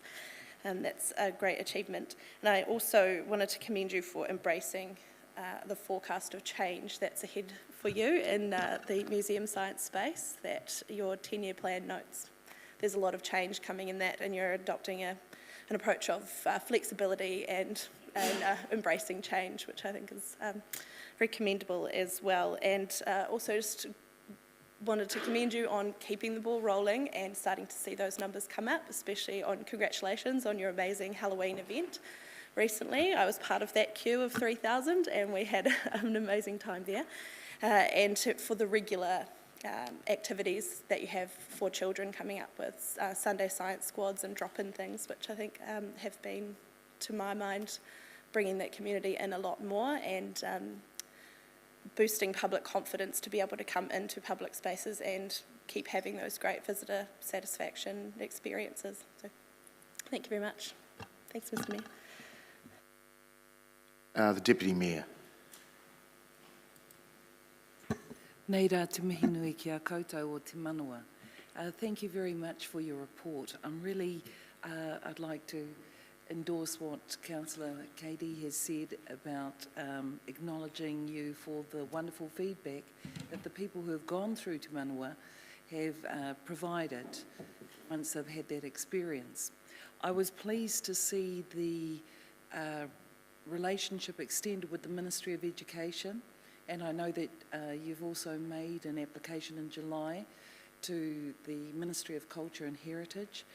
With regards to the relationship with the Ministry of Education and also the historical narratives that you provide, I think there's a great opportunity to perhaps offer some professional learning development for schools through the Kahui Ako there. It seems that that's a natural sort of coupling that could happen, whereby you could provide that facility or opportunity for teachers, particularly given that from next year onwards, the Aotearoa Histories is going to be impacting in the New Zealand curriculum. So thank you very much, and I wish you all the very best. Kia ora koutou. Thank you, councillors. Look, just finally, a couple of things. The numbers are sobering, we know that, but I do sense there's a real optimism there going forward. And look, heritage and art are important to our vibrancy of our city. And I think it is, like Councillor Bowen said, it's around telling our stories. And they are multiple. They are multiple. On the funding side, obviously the city will always be the lead funder on this, but there are other councils here that benefit from this institution, and it is great that Manawatu have put their hand up, or toenail up, in this space. But and Horizons, in a science sense, should be there as well. So I just put the offer out that the city would be quite happy to endorse or partner with any LTP sort of application there that you make to our colleagues. Also, in the education space, and the Deputy Mayor spoke about that, and other government ministries that have connections to arts, culture and heritage. Sport, the New Zealand Rugby Union, the coffers are going to be full after Saturday, so Women's World Cup. And of course, the New Zealand Rugby Museum established the Women's Rugby exhibition, which I understand is at Eden Park at the moment. And military heritage as well around us, obviously all the trusts and sponsors as well. So we wish you the best in that external funding space, but again, looking forward to the coming year. Right, councillors, on that note, we will vote, please.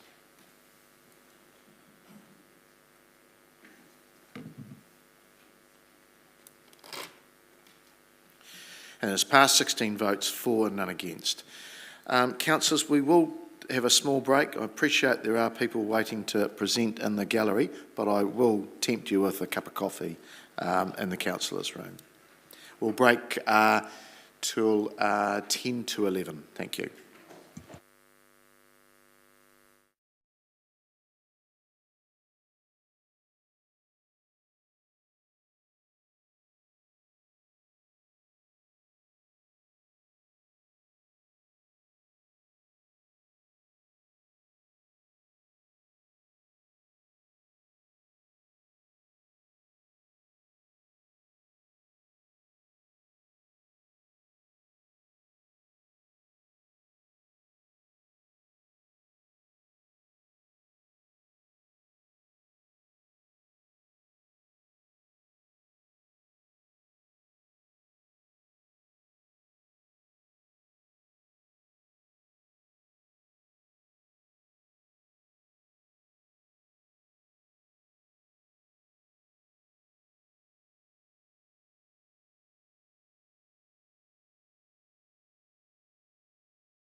Kia ora tātou, and look, welcome back, everyone.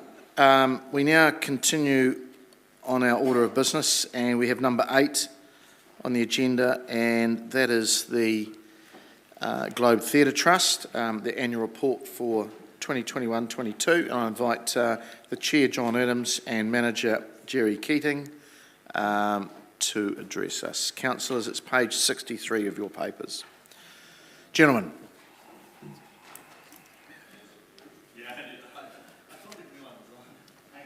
Oh, yeah, I can see that now. Good morning, Mr. Mayor, City Councillors, PNCC staff, and everyone watching either in the Council chamber or online. It is my pleasure to present the Globe Theatre Trust Board draft annual report for July 1st, 2020 to June 30th, 2021.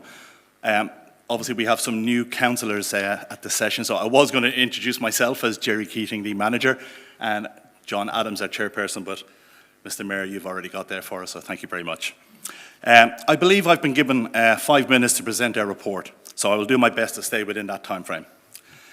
As a community theatre, the Globe Theatre has continued to develop and grow.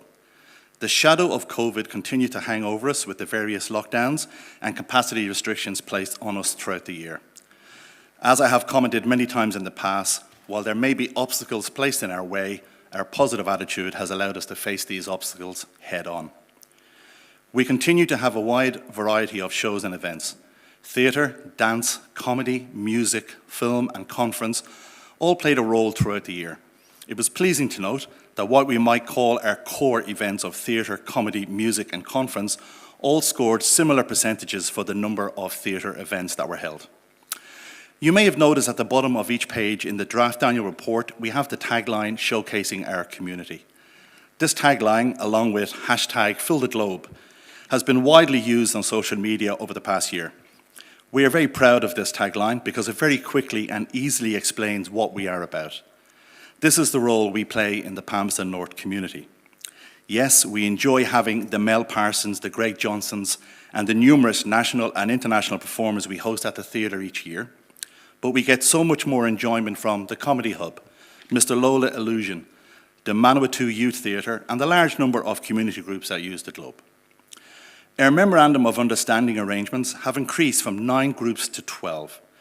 These MOU groups, along with the many other community groups that use the theatre, allow us to proudly state that over 75% of our theatre use is by a community group. #showcasing our community. Theatre usage and performances were down compared to previous years.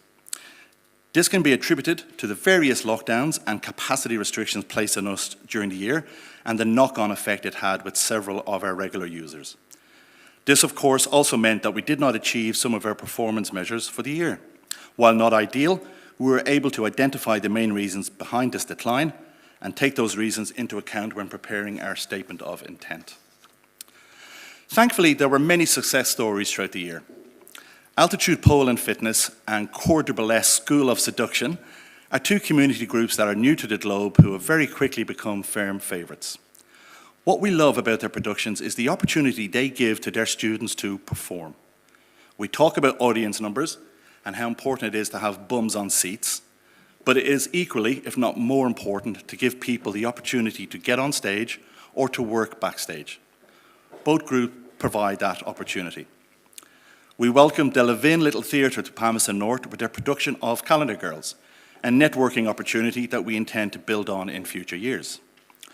Once again, Queen's Birthday weekend was filled with jazz music as we hosted the Manawatu Jazz Festival for 5 days. When we think of events that attract visitors to our city, this is definitely one of them. While the New Zealand borders were closed during the year, we still managed to attract 21 national performers to our theatre. We also had 13 performers take advantage of our 70-30 performer venue split. This initiative continues to be very well received and aligns very nicely with the Council's vision of Palmerston North being an exciting and creative city. We put ourselves forward for the Entertainment Venues Association of New Zealand Small Venue of the Year Award, making the final 3, and being pipped at the post by Toi Toi, Hawke's Bay Arts and Event Centre. This experience provided us with useful insights, which we will draw on for future endeavours. We are a strong supporter of the PAMI Companion Card Scheme. We fully support the equality of access for people with impairments to fair ticketing. We know this scheme will grow, and I'd like to mention that we have a young woman at the theatre who to date has attended 10 music events with her mother using the PAMI Companion Card. We finally completed the Globe One backstage toilet renovations. This work was long overdue, and the feedback from users has been very complimentary. We also liaise with our council facility management officers to schedule internal painting of Globe One, and further maintenance and upgrades are planned. Looking ahead, the 2022-2023 year is already off to a flyer. Our first quarter figures show us well on track to hit our statement of intent performance measures. The first 6 months of 2023 are very busy, and we are already looking for alternate dates for several inquiries. The first weekend in September saw the first ever New Zealand Blues, Roots and Groove Festival take place. This festival was a coming together of Roger Fox and the Globe Theatre, and we look forward to this becoming a regular event on the Manawatu music scene. The theatre continues to promote itself to the Palmas North and Manawatu community. To gain a better understanding of what we need to do, we engaged with final year Massey marketing students who took the Globe Theatre as a project for their final year assignment. We look forward to hearing from them very shortly. We also decided to put ourselves out there and nominated ourselves for the 2022 Manawatu Business Awards Not-for-Profit Award, in which we were highly commended. We've also put ourselves forward again for the Evans Small Venue of the Year Award, of which we found out yesterday that we have again made the final 3. The winner gets announced at the Evans Awards dinner on November the 30th, and I will have a speech ready for it, just in case. I had a great speech for Friday night as well, but that didn't happen. We would like to offer our sincere thanks to the Palmerston North City Council for the annual funding we receive. I know from talking to similar-sized venues around the country that we are very fortunate to have a council that has an arts plan and people who care about the arts community. The level of support we receive from council staff in so many areas is very much appreciated. Our thanks also goes out to COGS, the Central Energy Trust and Stevenson's Doors. The Central Energy Trust have once again provided the theatre with a large donation to allow us to continue upgrading our sound and lighting equipment. Stevenson's Doors came to the party when we applied to various funding agencies to replace our backstage roller door. We kept getting rejected. Eventually, after asking Stevenson's for another updated quote, they just said, look, we've got a door here sitting in our yard, do you want it? All you have to give us is some promotion in your theatre. I didn't need to be asked a second time. On November the 20th, we celebrate the Globe Theatre 40th birthday. You should have received your invites, and hopefully you'll be able to attend. I will just remind you that I do need you to RSVP by Friday, because a lot of invites went out and we only have so many seats in the theatre. I would now like to finish our presentation, and I will apologise because seemingly the sound doesn't work, with a draft version of a promotional video we have commissioned. It's coming. It's coming. I would do some music over it, but I can't sing. Oh, music does work. I apologise.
John, you're fine?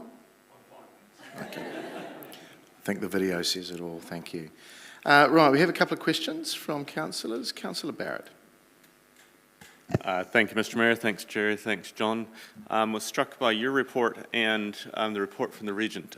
Both indicated some work that had gone on in the online and website development space. Just wanted to know if there had been any consideration from the Globe around whether that could have been a collaborative or joint website project. That never came into it, to be honest. I think each theatre needs its own website. We have very, very different shows. We're hugely different in size. And we need to keep identifying the fact that we are the Globe Theatre rather than the Globe Theatre and Regent Theatre, or how we would have, I guess, we're already experiencing people coming into the Globe Theatre for a meal or a quiz night that they're having at the Globe restaurant in Summerhill. In fact, I interviewed 2 people for a job there last year. And I've had a conversation with the Globe restaurant people just to kind of try and establish that with their promotion, they need to kind of focus on the Globe restaurant or the Globe Summerhill. So I think, from the Globe Theatre's point of view, I think we need our own website, our own social media platform. So would there be, in your view, any value add from a joint website that was a feeder towards yours? I really don't. Most people who come to our website because they want to buy a ticket for a show. And I want to make it as easy for them as possible. Most people come to our website via our newsletter or our social media posts. And anything they click on that takes them directly to the event that they've clicked on. I don't want people coming to a website that, I guess, has 2 avenues, and then they have to search and look.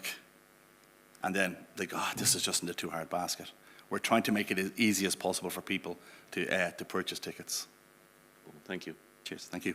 Mr. Mayor. Councillor Barn. Thank you, Mr. Mayor. Thank you, Jerry. I'm just a little bit traumatised from that video since it included the candidate debate. A couple of questions from the content of your report. You talked about the attracting 21 national international performers, and huge kudos to you for that.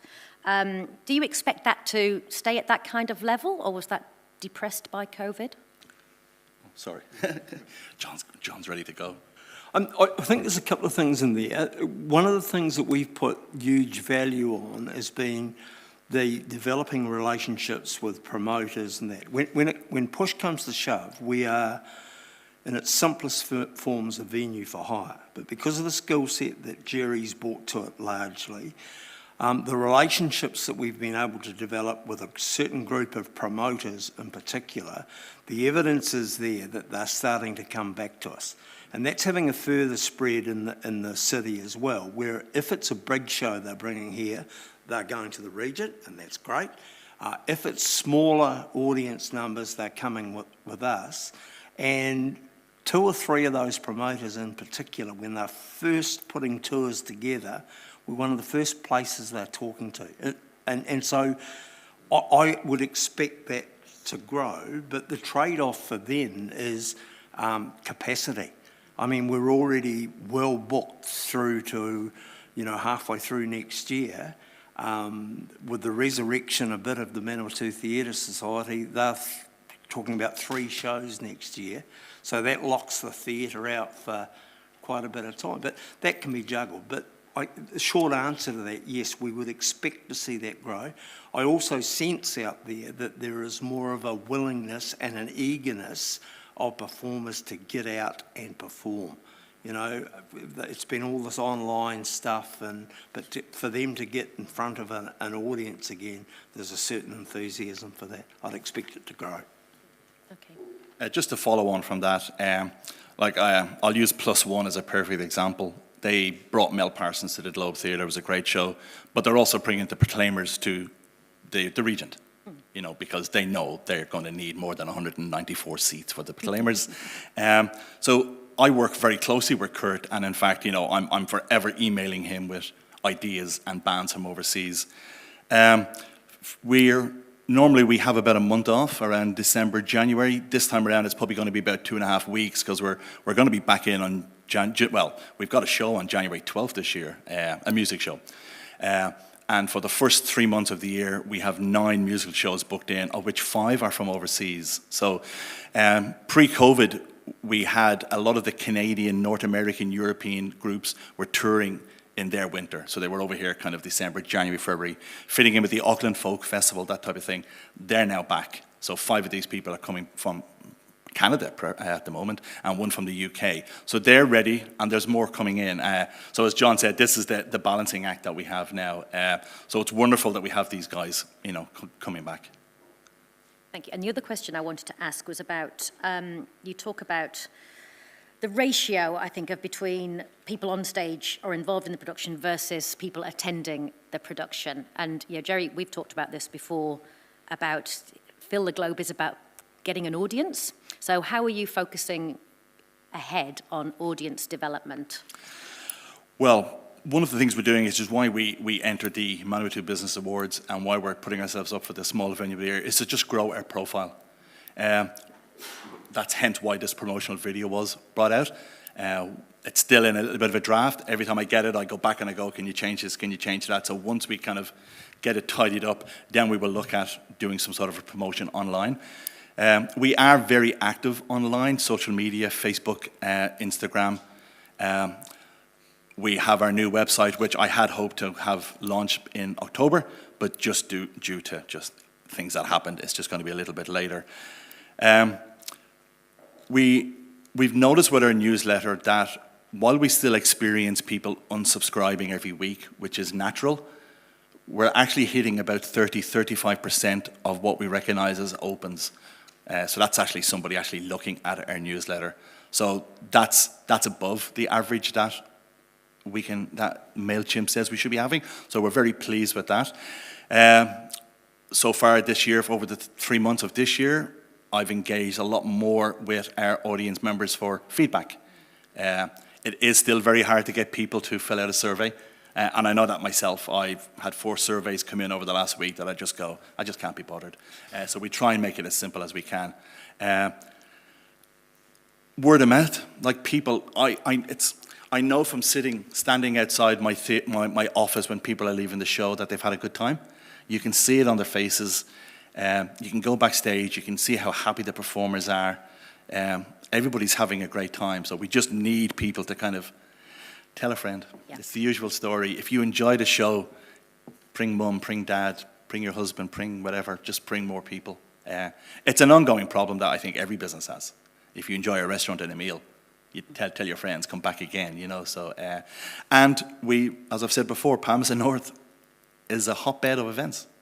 There is a lot of things going on, and there is only so much money in that people have to spare each week. So it's a battle, but we're, touch wood, so far to date, our figures are tracking very, very nicely. Thank you. Thanks, Mr. Mayor. Councillor Zabellin. Thank you, Mr. Mayor. Thank you for your report. I just had a question around your top 3 placing for the Small Venue Award. And I was wondering if you had any insights or reflections, things that you might have seen from Toi Toi or the other small venues that you liked the look of, or anything that inspired you, anything you thought you were doing better? Not really. I actually think what we're doing at the Globe Theatre is pretty good. One of the things that they need when you make the final 3 is a video. So obviously that was new to me last year, hence why this year we've commissioned this new video. We got Rob Edwards in to work with us because we've seen Rob's work and it's really good. They give you a little bit of feedback, but it doesn't tell you exactly why, say, Toi Toi was so much better than the Globe Theatre. I can do my research. I've looked at all these other theatres. I really think what we're doing, especially with the community feel, we're not just about having the big shows coming to us or expensive shows. The majority of our shows are that $20, $25 mark, hopefully not too expensive. Plus, we have a lot of free stuff. So it's just, that's my push. Whenever I do these, presentations or things that we do. It's all very much about our community, our MOU groups, like Amy Hunt and the 6 to 60 choir coming in every Monday night for 2 hours with like 50, 60 people. It's just a buzz, you know. The Manitou Theatre Society are back in. So that's always our push. And we just got to hopefully get judges that go, hey, I like what they're doing. Thank you. May I ask one more? Oh, sorry. Sorry. Thank you. I just noted that the Wallace Development Theatre is going to be out of action in the future, and whether you'd thought about whether you would have an increase in venue hires perhaps coming that would have gone to the Wallace that might be looking for a home, a smaller home than the Regent perhaps with you. Possibly, but as John mentioned, the Manitou Theatre Society are our home theatre. Next year, they are doing a show in April, August, and November. So that's 3 months gone. We have a lot of MOU groups. So your comedy hub, you know, the third Saturday of the month is gone. Alliance Francaise, the last Friday of the month. We actually don't have an awful lot of spare stuff available. So if somebody comes to us and says, hey, I'd like 2 weeks in Globe 1, anytime next year, they're not getting it. We don't have 2 weeks. So that's where we try and work with them. Hey, can you do 3 days here? You know, it's that kind of a juggling, which is great for us to have. It's great for us to be able to say, well, not great to say no, but we're always looking for those alternate dates. One thing that we have also tried out this year, I don't know if anybody went to it, but we did have an 80s cover band called Love Shack play at the Globe about 6 weeks ago. And we removed the front 3 rows of seats. We had 160 people attend. And before even the band started, probably 50 people were on the dance floor already. From that group coming, we've already had we've had a Foo Fighters tribute band want to come. We've had a Tom Petty band, Stevie Nicks, because they all know each other and they all play in each other's bands. So this is the relationship that me sitting at the back having a glass of wine with these guys works really well, because they go away and they're happy and then they come back to us next year. So yeah, that's us. Councillor Happer. Thanks, Mr Mayor. Just a quick question, Jerry and John, about feedback. I know with restaurants you've got Google and you've got TripAdvisor. Is there any way that you could obtain feedback from customers through a booking system via that avenue? I haven't investigated it, but I can. We get our feedback from, every time there's a show, we survey the hirers. They're not great at getting back to us, but I've been putting a bit of a bigger push on this year, and we've had a lot more people reply this year. For audience members, I've picked a number of shows where I have instantly sent them out a survey and asked them to complete it. I'm more than happy to look at the Google avenue and see where that. I'm always wary of feedback online, because it really does need to be monitored. You know, I'm always careful with things like that. Thankfully, we've never had anything like that yet, and I would like to think we wouldn't. But Google's very tame, but I'm not going to do a comment. But yeah, I'm just saying. Great. All right. Well, look, thank you. Thanks, John. Thanks, Jerry. As always, very colourful. We appreciate what you do around the globe. Councillors, we have the resolution in front of us, the Globe Theatre Trust Annual Report 2021-22, that we resolve. Council receives the Globe Theatre Trust Board's unaudited annual report 21-22, attachment 2. I'll look to move it, seconded by the Deputy Mayor. Look, thank you again, John and the Trust Board. We appreciate the volunteer work that you put into the theatre. Also, Jerry, your energy and passion to making sure that the tagline there is showcasing our community. I just have to say, great video. It was really enjoyable to watch. But you do represent our community performing arts, and I think that came across well and truly with the your report, but also the video as well, around theatre, music, comedy, dance. Interesting, more presentations. I've been to a number of presentations there with the Military Heritage lecture series, and that couldn't be hosted in some other areas, and you picked it up because you were the right size. Great to hear about the forward bookings. That really gives me cause for optimism. Not that there wasn't, but the Globe is right-sized in that sense. So well done. You've put a real emphasis on the community and your MOU groups, especially the Manawatu Theatre Society, and great to hear that they are reinvigorated and have quite a few shows coming up. So, look, councillors, I'll open it up for any other comments. Councillor Bowen. Thank you, Mr. Mayor. Thank you, Team Globe. I love the energy of the Globe. And Jerry, you're so right when you say you feel it when people come out of a show. It's always a pleasure to me to be in the building and to feel how positive people are about what you're bringing to our stage. So you do a wonderful job of showcasing our community. I wanted to pick up on your comments about the companion card, which is still, it got off to a rocky start with COVID. But I think it came out of a good place of wanting to open access to our community who need support to be able to attend events. And I'm delighted to hear even that anecdotal evidence of how that's going for you. It's not just about individuals being able to attend. I know that 6 to 60 Choir moved to the Globe because they had participants who had accessibility issues, and the Globe was able to offer an accessible place for that event to take place. And I've had lots of very positive feedback about that. I was really impressed with the early start of a partnership with Levin Little Theatre. I know that's come out of relationship. It speaks to the conversation we were just having with Te Manawa about the regional reach of our facilities, and I think that is a theme that we're going to see coming through about how our facilities work together to push that regional approach. I think there's more work we can do there. And I think following Councillor Zeblin's comments about losing Wallace Development Theatre and your comments about forward bookings that the Mayor's picked up on, it maybe does speak to the gap that's going to be for a mid-sized theatre and how we might need to think about how we operate in that space going forward. So that's an interesting thought that I'll ponder on. Thank you very much. We appreciate the offer. Councillor Johnson.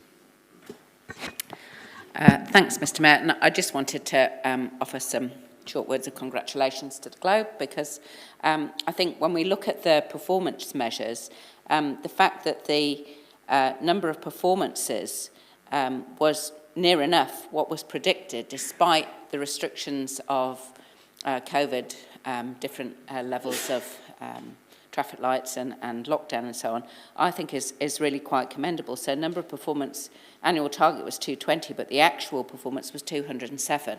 And I mean, in a year in which it was so difficult to be able to plan or predict a show, and whether or not the audience, even if you're allowed to have one, would actually turn out, I think that's a tremendous achievement. And I must say that any time I've been to the Globe, Jerry or Matt have been there, sort of hosting people. It just feels like it's quite I guess it's almost like going to a performance in someone else's house, in that, you feel welcomed in. It's a very kind of intimate venue, especially in the little Globe too. The performers are right there in front of you. It just is a really enjoyable experience, and I think it's not to be underestimated the amount of effort and energy that the staff and the board put into it. So congratulations all round. Thank you. Councillor Finlay. Thank you, Mr. Mayor. I was actually trying to question, but I couldn't, so wait till now. It's amazing, actually, how much the Globe can change people's lives. The community side of the Globe is actually one of the unsung benefits of the Globe. I've got two members of my family in the last 12 months who have got involved with performing on stage in two different organisations. On a Monday night, I don't get tea anymore because they're at the Globe. And well, you can work out what that organisation is. But they just love it, and it's changed their attitude to performing. And that is my family with two members involved. I would hate to think how many more families have been affected by the Globe over the years. In fact, my wife came home on Monday raving about how 2 new members have turned up, and she knew them. So well done, and may it carry on. Councillor Zabelin. Thank you, Mr. Mayor. Thank you so much for your report. I just wanted to note your attitude of an approach of flexibility and understanding regarding parties who've had to cancel their bookings with you. Had some experience in that at Wallace Development. I know that you're placing importance on the relationships and treating those people dealing with disappointment, commercial disappointment, with dignity has kept that relationship strong, and that's shown that they're coming back to you when times are more settled and that you have full booking books. So congratulations on that. And I also noted and wanted to highlight that you have funds on hand for upgrades to your sound and lighting, which is really exciting, and I know that commercial touring groups find that very attractive, so I hope that brings more of that to the Globe for us. And I just also wanted to congratulate you on the continuing to foster youth engagement and with Myth, and the Globe is often the first stage that young performers get to perform on in Palmerston North, and that can often create a lifelong love of performing that continues to serve our community well past the youth stage. So thank you very much. Councillor Barrett. Thank you, Mr. Mayor, and just want to add my thanks and congratulations to the Globe in terms of what they continue to achieve and deliver for the community, and many other councillors have commented on that in some specific nature, so I won't go down that track other than to say genuinely appreciated, especially through these times, the efforts that have been made. Did want to pick up a little bit on the question and response around kind of digital presence, online presence, and I can hear and accept the Globe's point of view that, you know, they are the center of their universe and they want people to very much see them quickly, easily, and accessibly.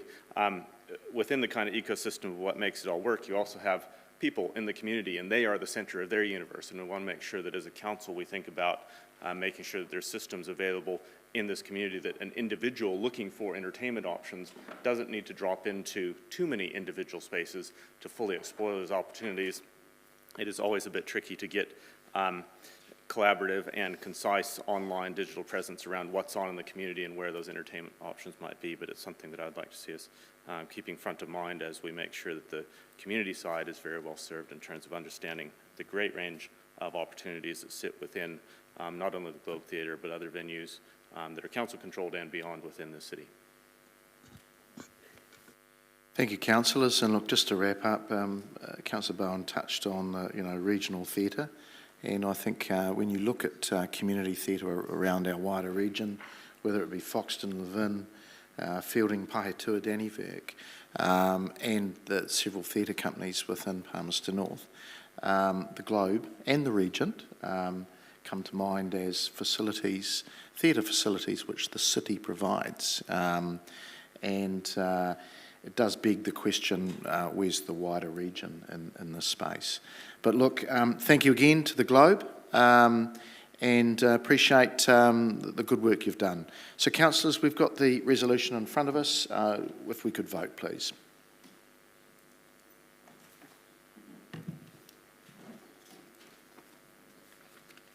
It's passed, 16 votes for and none against. Thank you. And now we have the Regent Theatre annual report for 2021-22, and acknowledge both the Davids, David Lee, the Chair, and David Walsh, the Manager. Thank you for waiting patiently.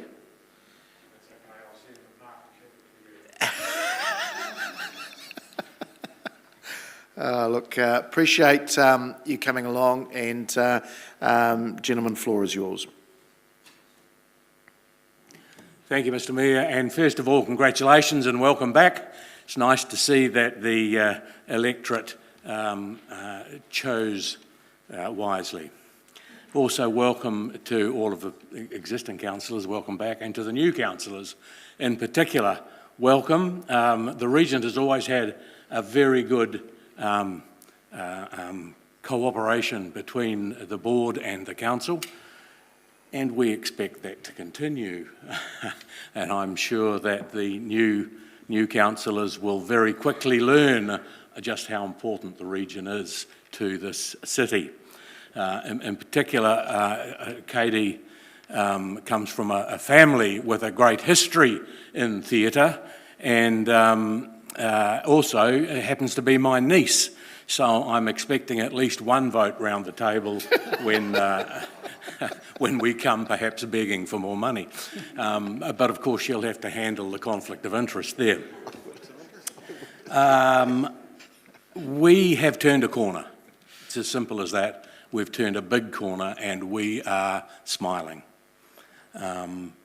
You all know what we've been through, and it would be remiss of me not to thank the council for the support that they have given, that you have given us over the last 2 years in particular. Not just financially, certainly financially, but not just financially. The moral support that we've received, particularly from the Mayor and from Councillor Bowen, has really kept us going, I guess.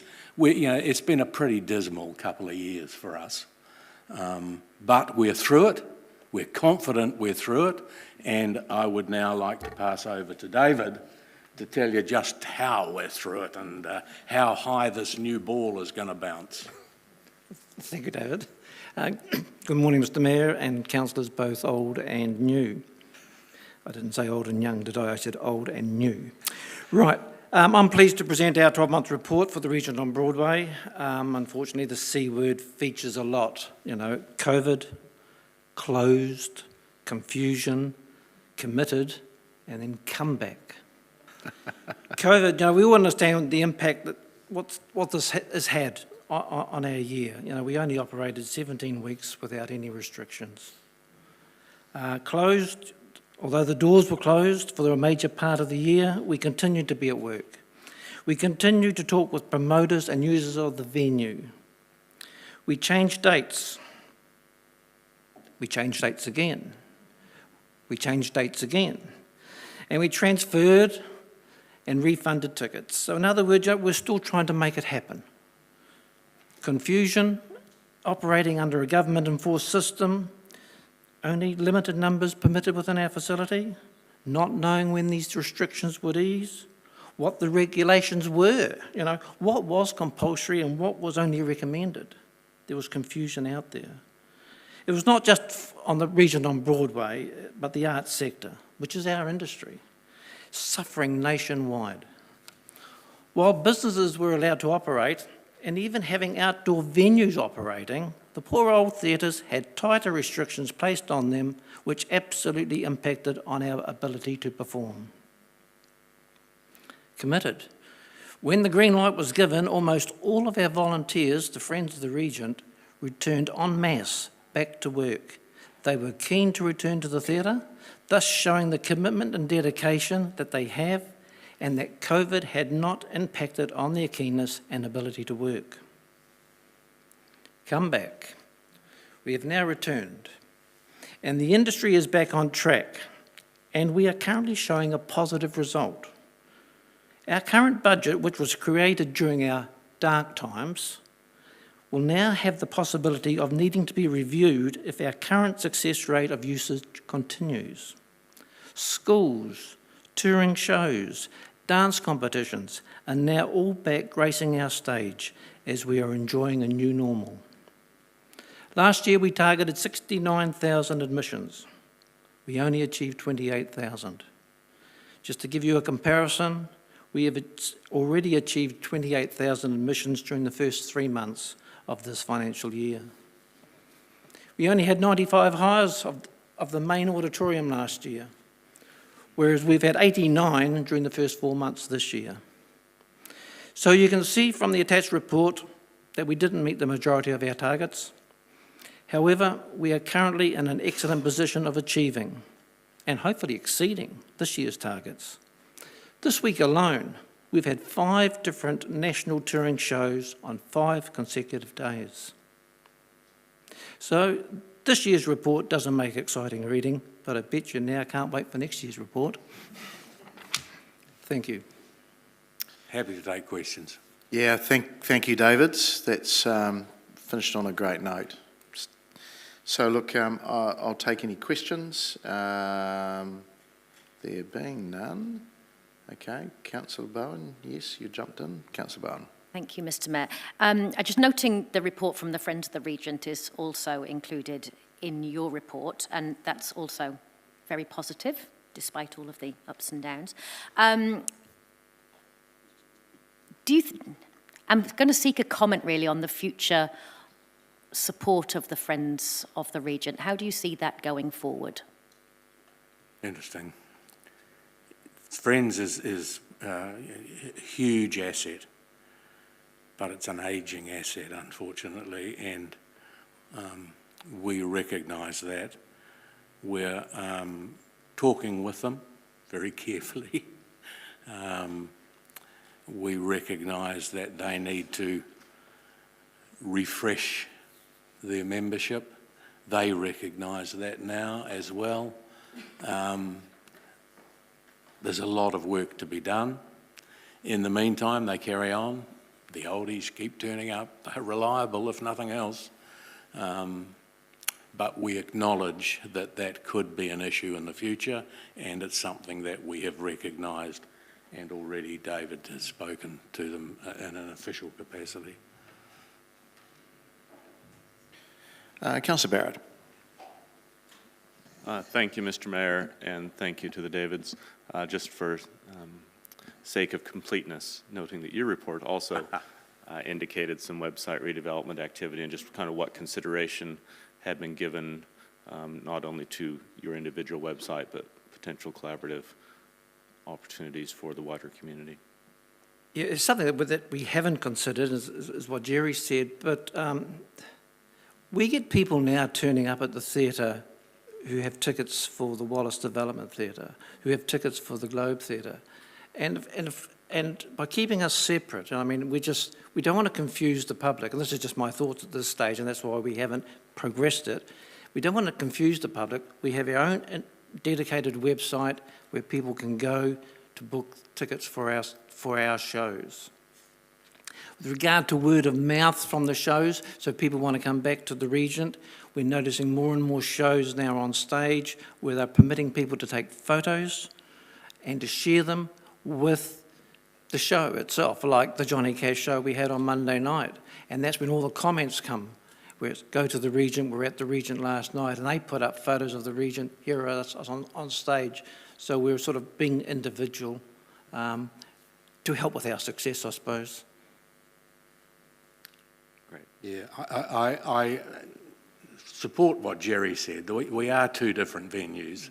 There's no question about that, and we don't want to, I don't know, either stand on each other's toes, perhaps. I'm not sure how you'd say that, but I think the word of mouth thing is the best. I don't know whether I mentioned here, the last time we were here, one of the bookings we got from a Hawaiian company booked us because Solomeo had said the Regent Theatre in New Zealand in Palmerston North is the best theatre to perform in. And so we got a booking from some crowd in Hawaii. So it's that sort of thing that you can never measure, and to confuse the two theatres. We are just theatres for hire. That's all we are.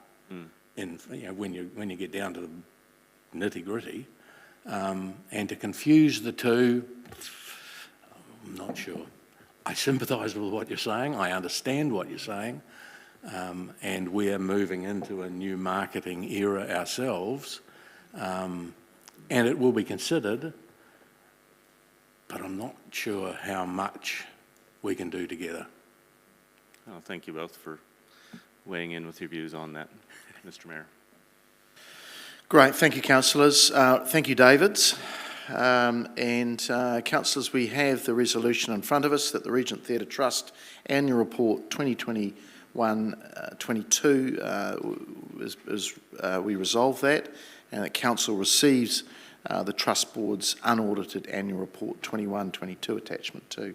I look to move that, seconded by the Deputy Mayor. if I could again also just acknowledge you, David, as the chair, and what has been probably one of the more difficult years for the theatre in its existence, and also your trust board. To you, David Walsh, as the manager and the staff, thank you for you used the word commitment there a few times, and I appreciate it has been tough coming to work, I'm sure, some days, weeks, sounds like months too. You both termed some phrases, turned the corner and come back, and that was great to hear. It'd be fair to say that, you pretty well had bookings for really more than just a quarter, really. 17 weeks, I think, was the numbers you put out, and that means you're pretty well closed for more than half the year. And it's really hard to run an organisation of any size with those things in front of you. So look, the numbers aren't great. We understand that, and it is a moment in time, and the GLAM sector has been well and truly smacked around. But we finally seem to have turned the corner, to term your phrase, David Lee. So I'm really pleased to hear the positive numbers, and in the first quarter you're already done the numbers of all of last year, which is fantastic, and the promising bookings that are coming forward. There are some challenges though, and I think they've been signalled and also teased out in some of the questions around the changing nature of venues for hire. We need to be quite pivotal in how we adapt to some of that. The Friends of the Region, which I think is a fantastic asset and one of the secrets to how the region has been so successful. We need to protect that somehow or rejuvenate it somehow. So from a council's point of view, we're behind you in that. And the building, it's maintenance, and the councillors know that we have some issues with the roof, and it was great to see officers have signalled some urgency around that, and we look forward to that being replaced in the very, very near future. So look, the Regent's one of our crown jewels, councillors. It is, Solomeo, and I've heard that many times from others around the sector, the theatre sector, performing arts sector. They all say the Regent, you are so lucky to have the Regent. And this council has placed a lot of emphasis on it in past years, so long may that continue. Thank you. Councillor Bowen. Thank you, Mr. Mayor. Absolutely agree with all of your comments, and just wanted to also pass on my thanks to the board, the staff, the Friends, and particularly noting outgoing board members, Natalie and Susan, if you would pass on our grateful thanks to them for their service, and particularly Susan McConaughey, who served for such a long time at the Regent. Thank you for your answer to the question about the Friends.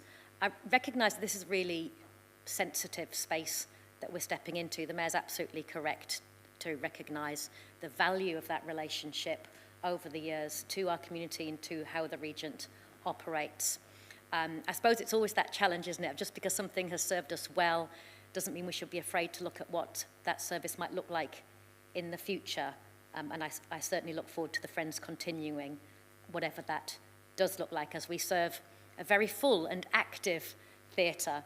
And reflecting, it's been my great pleasure over the last few months to be a little bit backstage at the Regent and to see actually the nuts and bolts of what that means when the theatre is full and the pressure that brings to the staff, maybe more so at the moment because we've not been used to having those full theatres. So I think we'll step enthusiastically but with a little bit of caution into this comeback period, and you certainly have our support as you go into that. Thank you.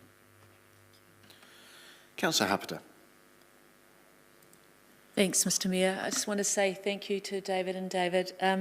Just from a retail and hospitality perspective, that the rest of Broadway really appreciate when the Regent does well, then the rest of the sector do really, really well. And we've really noticed that the Regent has been humming over the last few months, and the rest of hospitality have been humming because of it. So thank you very much, and we really do appreciate it. Ditto to all of those comments. Thank you again to the two Davids. Please pass on our thanks to the staff and also the Trust Board. Right, councillors, we have the resolution in front of us. I'll ask you to vote, please.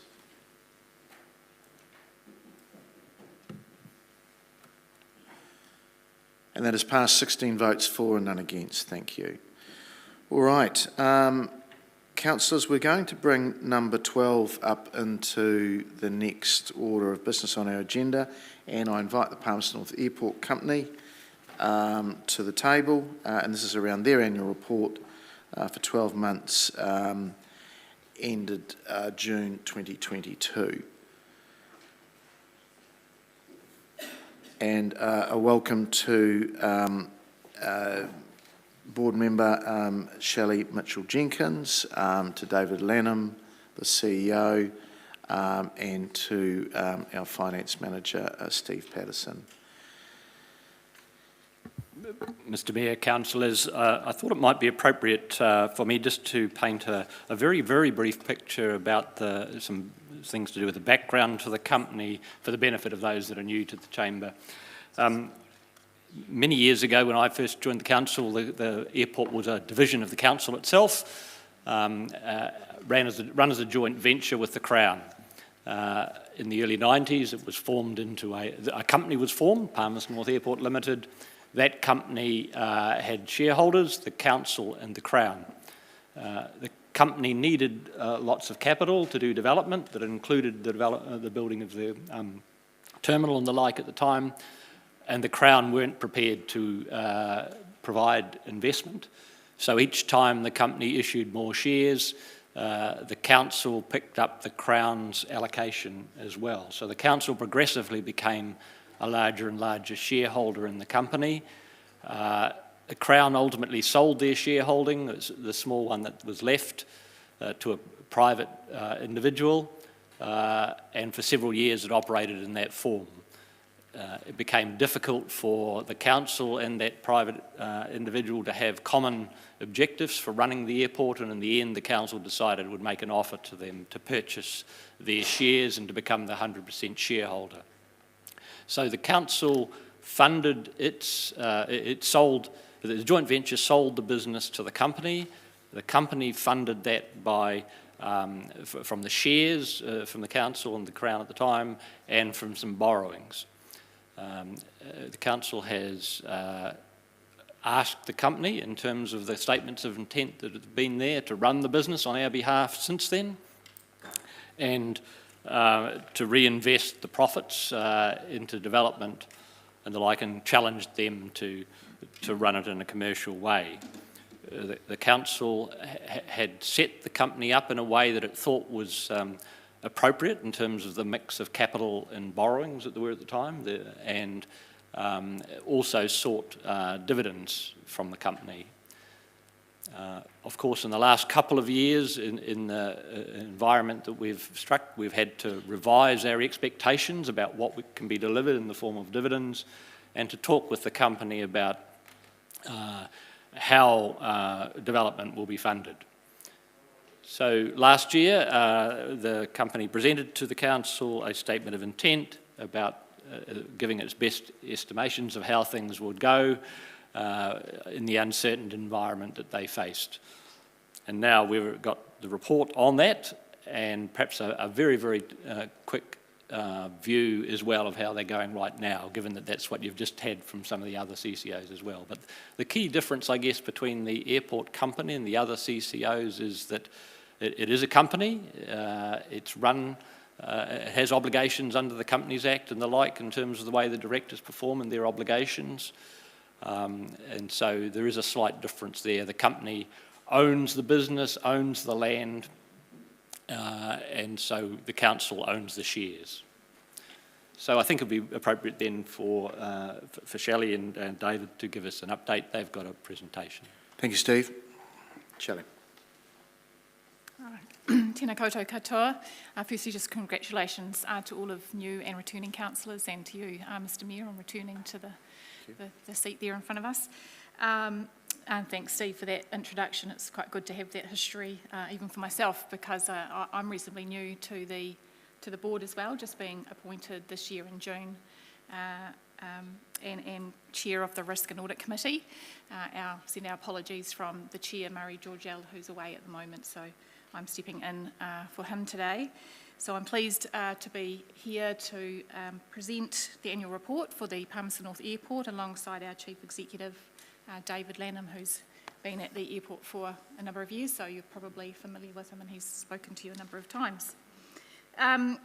So David will take you through the presentation that's in front of us. However, I just want to make a few comments in summary first, and it may not surprise you that my chair has given me a few things he'd like me to pass on as well, but generally I think, look, we're here to have a look at the summary of results, key activities and achievements for what was, another challenging year for the airport. So I think most importantly, and probably like every other person you've had here today, just acknowledge that, the airport faced and managed well the ongoing effects of the pandemic, COVID-19, faced with a significant fall in passenger numbers due in large part to the lockdowns through Delta and Omicron throughout the year, border closures and other restrictions. So the airport, pleased to say, managed to cut its cloth to fit those changed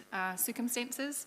I think from not being someone involved at the time, I think they've done a very good job in doing so, reprioritising spending, deferring CapEx and all those sorts of things to ensure that the airport still ended the year with a profit, and it did so without the need to ask for further shareholder support. I think in itself this is a significant achievement. Secondly, I guess while that was all going on, the airport has continued to work on its program to develop its assets and build a diversified revenue stream, and that revenue stream has certainly played its part in providing resilience to the company during the last couple of years. It's worked hard to enhance value to the shareholder, provide better customer experience and more resilience for the future.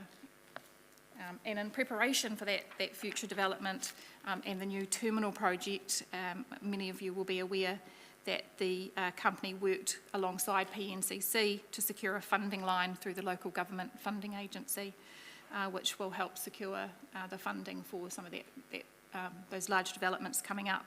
And of course, it has the benefit of the reduced interest rate against retail banks, so that's a huge benefit to the company. I'd also like to just note that despite the challenges of 2022, the value of the asset to you, our shareholder, has increased to $83 million of equity. Some of this, of course, is due to market dynamics, but it's also attributed to the good work of the team preparing and developing opportunities for the future. You'll see a lot of those achievements in the much expanded Statement of Service performance this year. It's a lot wider than you would have seen before. Important also, I think, in this forum, not to forget to take the opportunity to publicly thank our management team who've worked tirelessly in the interests of the airport users and owners over the period in question. Since starting a few months ago, I've been extremely impressed with the senior leadership team and congratulate them on their efforts and the outcomes on this annual report before you. I'd also like to thank Palmerston North City Council staff and councillors, as well as you, Mr Mayor, for your cooperation, support and collaboration with the company.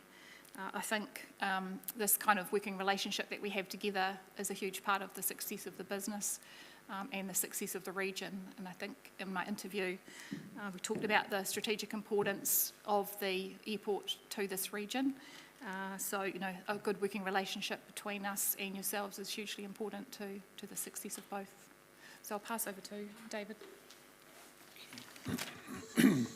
Tēnā koutou katoa, ko Rawiri tōku ingoa, ko Aotea kai whakahaere mātua, o te whare waka rererangi. Tēnā koutou katoa. I'm hoping I can work this.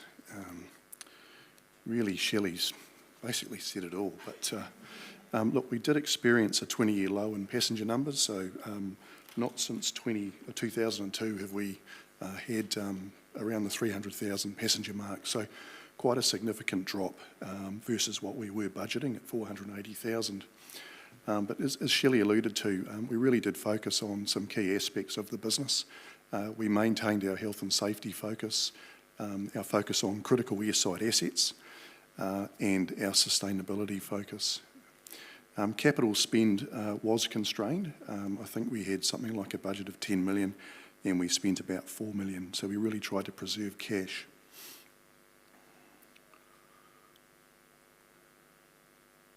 Oh, that's good. So yeah, 323,000 passengers, a 20-year low. Very disappointing. Oops, here we go. Sorry, folks. I'll see if I can. So this is so the 323,000 is that last white bar, as you can see there, and you'll see that we are still quite positive about recovery over the next 3 years, up to pre-COVID levels by F25. The blue bars represent the monthly passenger numbers, so you can see there from really Q4, April onwards, we started to recover, and currently we're typically sitting at about 45,000 passengers a month, so really getting back to those pre-COVID levels.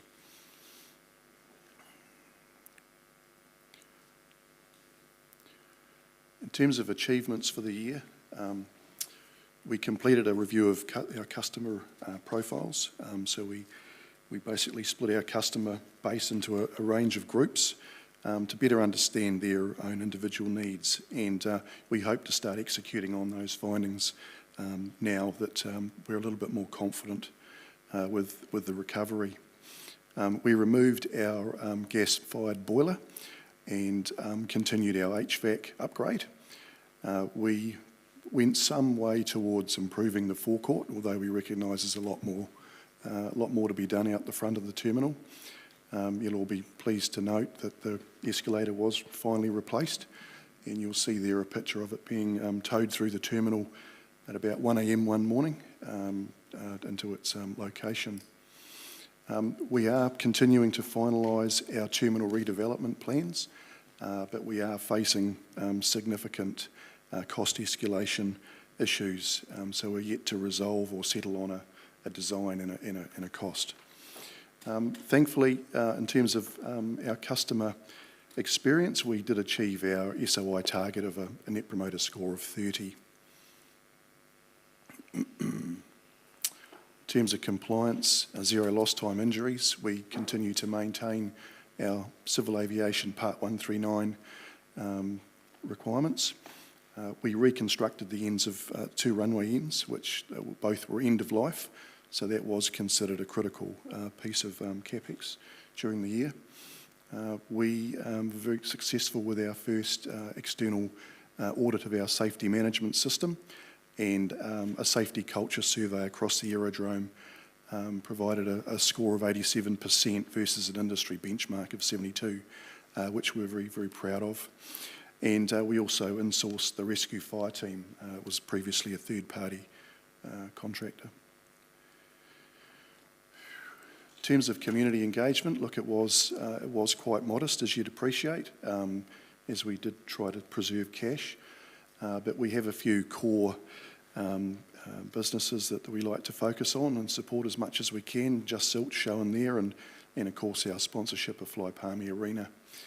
And we also achieved, importantly, ACA Level 2, so Airport Carbon Accreditation Level 2, which basically proved that we were reducing our carbon emissions. We're now on to Level 4, and I'll come on to that a bit later. In terms of commercial activity, as Shelley alluded to, there's been a big focus on our income diversification, and that's an aerial photograph of Stage 1 of Wairaka Place, which most of you will recognise is just outside the entrance to the terminal. So Stage 1 is complete. We did sell 2 lots within that area, and we're looking to design build opportunities within the remaining area. Freight and logistics, of course, remains a key priority for us within Ruapehu Business Park in general. Finally, in terms of our team, as Shelley mentioned, we've come through the year, our team, I think, in a very positive manner. And really, I'd like to, publicly thank our HR team and our wellness team back in the office for keeping the team fired up. And you'll see there that we had a great result from our team engagement survey in November 21, 84% versus 54% 6 months prior. So our One Team wellness plan is really a key driver of what we do in the building. Okay, if I look at some of the key financials, we were profitable despite Delta and Omicron. We were assisted, however, by revaluation gains across land and infrastructure. We did generate cash through a couple of those lots being sold within Wairaka Place, and as Shelley alluded to, quite strong shareholder value growth, okay, and a very targeted capital spend. So in terms of income, 8.2 million versus prior year 8.3, so pretty much line ball with the prior year, but as you can see there below our SOI expectations, and really driven by that unexpected decline in passenger numbers from 450 odd to 320,000. There's a land sale in there as well. If you look at the annual report, you'll see that income's shown at 9.5 million. I've taken that out for comparative purposes. Expenditure 5.2 million versus the prior year 4.7. So we did manage to claw back a bit versus the budget of 6.1 million, primarily due to the deferral of a maintenance on the runway, non-essential maintenance. EBITDA result there, you'll see 3.1 million versus 3.6 million the prior year, and a net surplus, a modest net surplus of 1.4 million.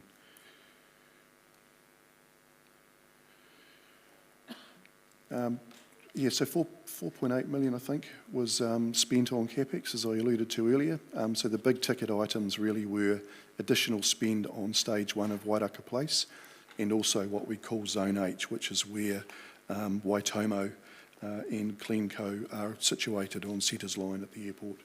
1.5 million on those runway end overlays, and then, as you'll see there, bits and bobs on the fire appliances, some maintenance, or rather some CapEx on Airport Drive, the HVAC improvements, and our new escalator.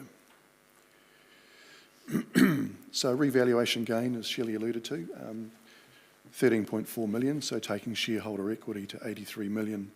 Total assets at 108 million versus 89 the prior year, and liabilities are currently sitting at 26 million. Okay, a little bit on sustainability for you. So as I said earlier, we did achieve level 2 reduction. So for those that are not familiar with it, Airport Carbon Accreditation is the official carbon reduction program, if you like, for airports around the world. And we achieved level 2. So that means that we were able to prove that we had achieved a year-on-year reduction. And you'll see there that currently we're sitting at 181 tonnes of CO2e versus a 3-year average of 196.7. So that's showing the decline.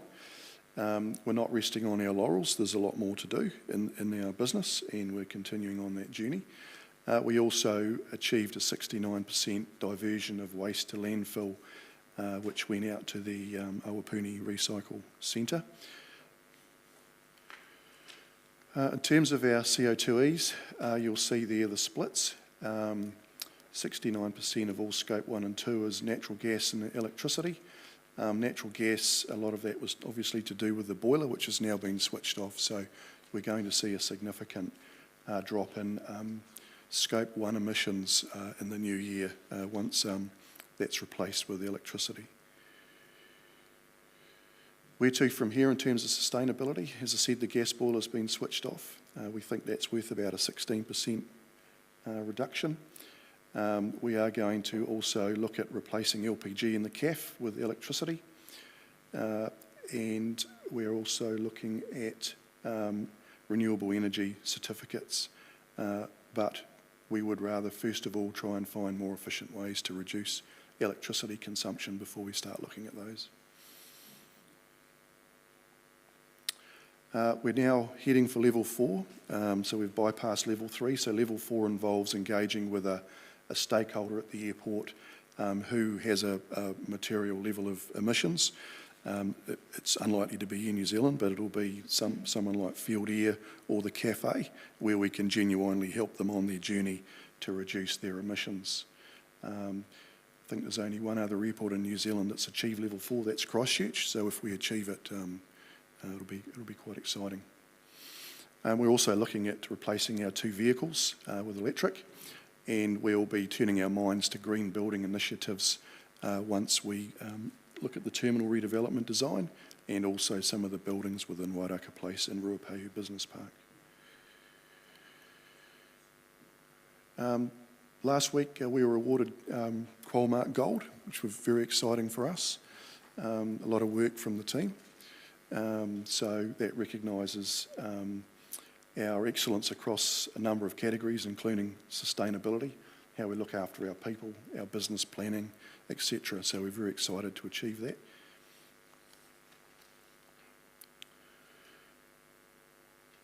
Okay, and then finally, just quickly, look, we are experiencing a recovery in passenger volumes, as I said earlier. We are starting to get up to, on a monthly basis, pre-COVID levels. Whether it continues, we don't know, none of us know. Whether it be due to COVID or whether it be to pent-up demand becoming more suppressed in the new year, but so far it's a good road that we're on. We're continuing to look for ways to enhance shareholder value, obviously, through our terminal redevelopment, through our investments within Wairaka Place and Ruapehu Business Park. And we're very well aware of the role that we play within Te Utanganui, and we want to make sure that we're at the table and doing our bit to make that a really key strategic asset of our region. Sustainability I've talked about, that's that level 4 focus with engagement with a key stakeholder within the aerodrome. CX, as I mentioned, a lot to be done now that we're a little bit more positive about spending. The terminal development's the major part of that. So a new build will look obviously at an enhanced cafe and retail offering. We need to get cracking now with our forecourt car park enhancements. Licence plate recognition, for example, semi-cover within pickup drop-off, and we'll possibly consider a valet light product. Signage as well, we all recognise is outdated and just not good. We're looking at upgrading that very soon.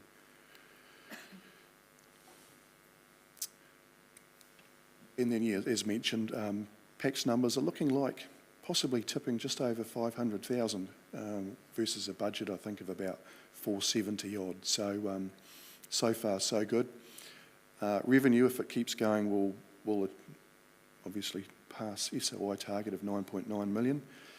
Expenses, we're still holding tight on at 6.5. And at this stage, we're looking at a net profit after tax forecast of 1.8 million. And then finally again, at this stage, we're looking like having plans for around 80 million of CapEx over the next 4 years. It's a significant amount of money. We don't have funding for all of it, as you'd appreciate, but it's all about adding value to the shareholder. Airside infrastructure is really the small part of it at 7 million, but our TDP and other customer experience related enhancements could be 38 to 40 million, and then commercial developments that we have in plan around 35. So some significant spend ahead of us on behalf of our shareholder. That's all from me. Thank you. Great. Thanks, thanks, Shelley. Thank you, David. A number of questions here. Councillor Wood. Thank you very much for your report and some very good financial reporting through here. I'd like to start my questions by referring to page 363, note 7A regarding your employee expenses. You mentioned in your presentation that you in-housed your fire services in the end of 2021. I was just wondering how you see that being reflected in your salaries and wages going forward as you have increased employee costs. That's correct. So we'll have a decrease in other operating expense because that was where that cost line sat before. So yes, you'll see a jump up in employment costs. And following on from my question around employment, I understand the aviation sector as a whole had a massive hit at the start of 2020 and a number of people were laid off or made redundant. I was wondering in your planning how far you are toward returning to those 2020 numbers employee-wise. So we did rationalise our customer experience team downstairs, so Airport Help. So we will be looking in the new year at what a suitable model is for our airport. We're not sure whether we go back to the model we had. We need to think about a range of factors, but we're certainly looking at that. And one final question, if we go to page 355 regarding your statement of financial position, I'd like to ask a question around your investment property budget versus actual. Now, I understand a statement of financial position is just a snapshot in time, but in 2021 you had $13.7 million of investment property, and when you were preparing your budget that would have been the case. You budgeted to have $6.8 million by the end of the year. I was wondering why that budget was there and what plan may have changed given we've now got $14.9 million. Was there a plan to reduce investment property, or has that simply been reallocated into a different line of the budget?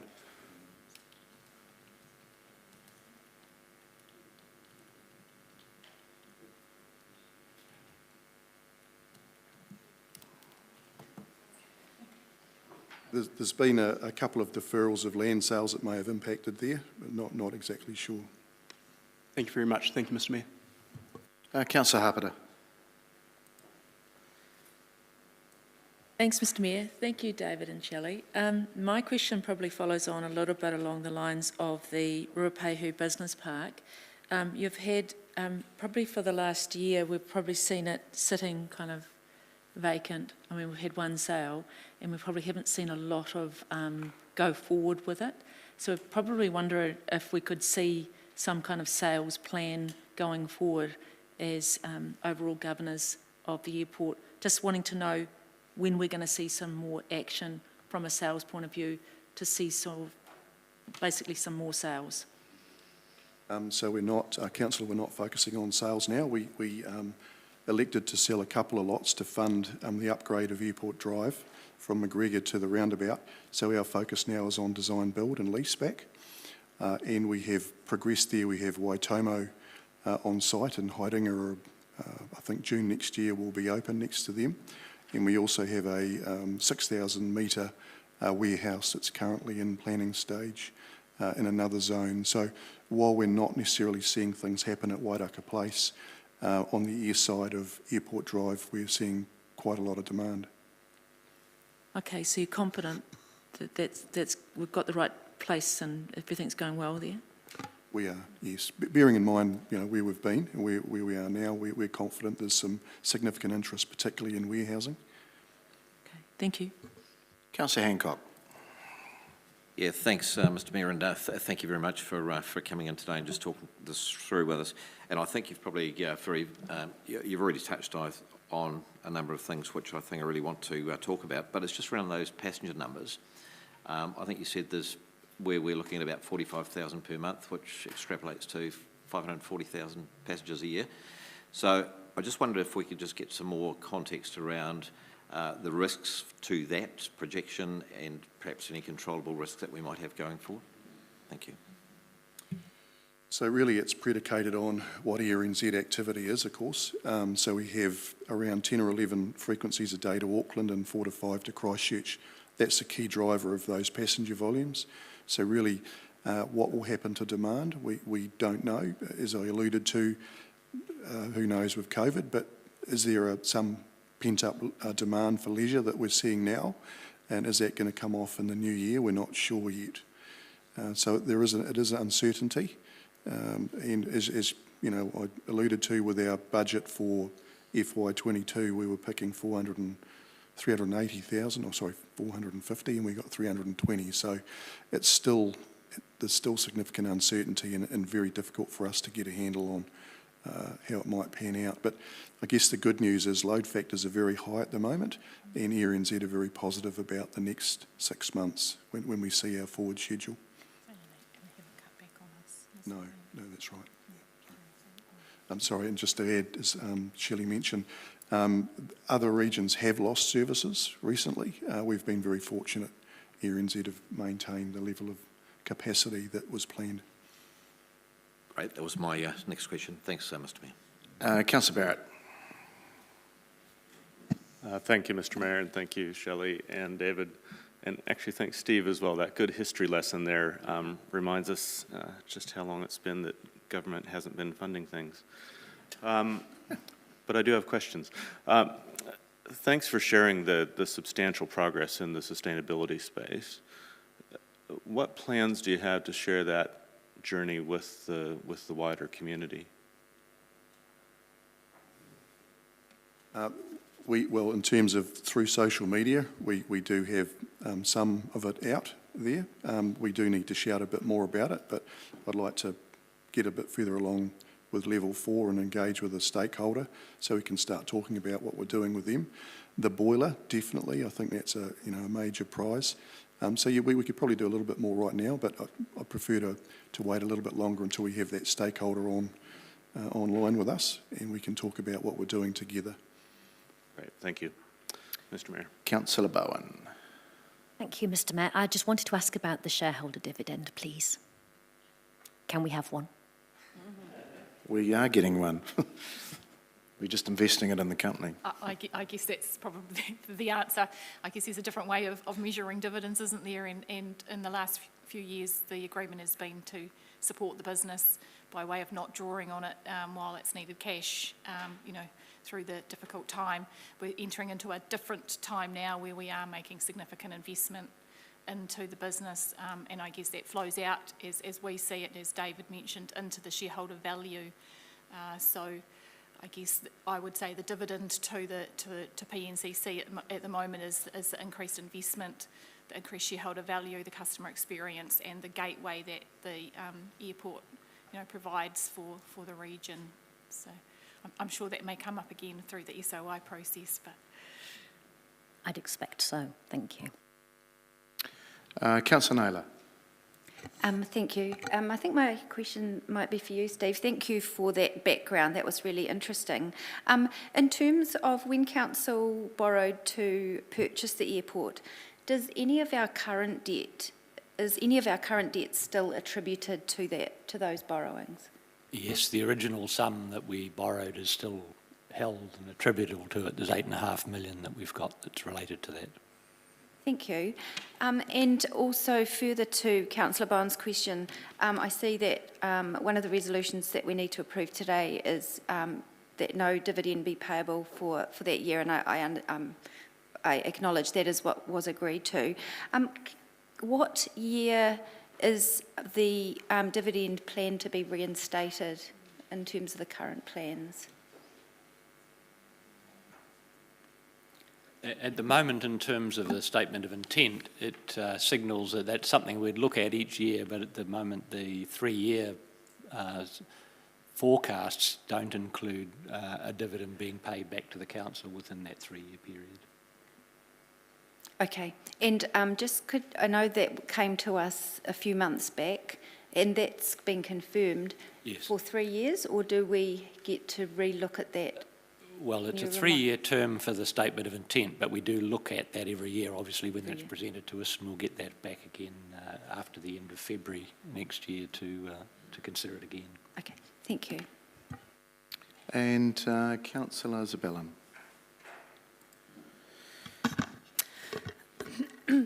Thank you, Shelley and David. I just have a couple of questions about the airport carbon accreditation program. So I have 2 questions.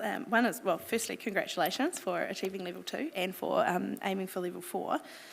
I have a question about step 3, or level 3, which I understand is optimisation, and that involves the significant stakeholder and third-party engagement. And I just wanted to hear a bit about whether that's forming part of the pathway.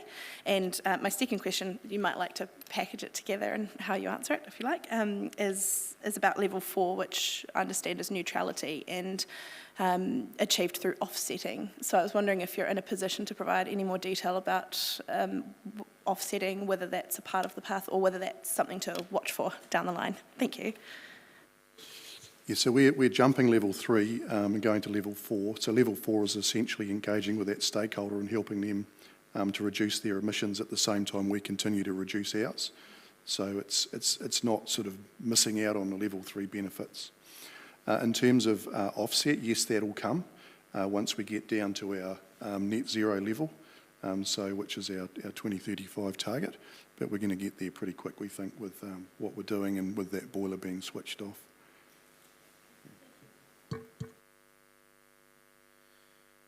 All right, thank you, Shelley. Thank you, David, for quite a comprehensive presentation, and we appreciate that as council. Councillors, we have the, I'm wary of time too, so we have the resolution there around the airport company annual report for 12 months ended 30 June 2022, and instructions relating to the annual meeting that we resolve. One, that the annual report and financial statements of Palmerston North Airport Limited for the year ended 30 June 2022 be received. And number two, that the council shareholder representative be instructed to support the proposed resolutions to be considered at the annual meeting of the Palmerston North Airport Limited to be conducted by way of resolution in writing. I'm happy to move those, seconded by the Deputy Mayor.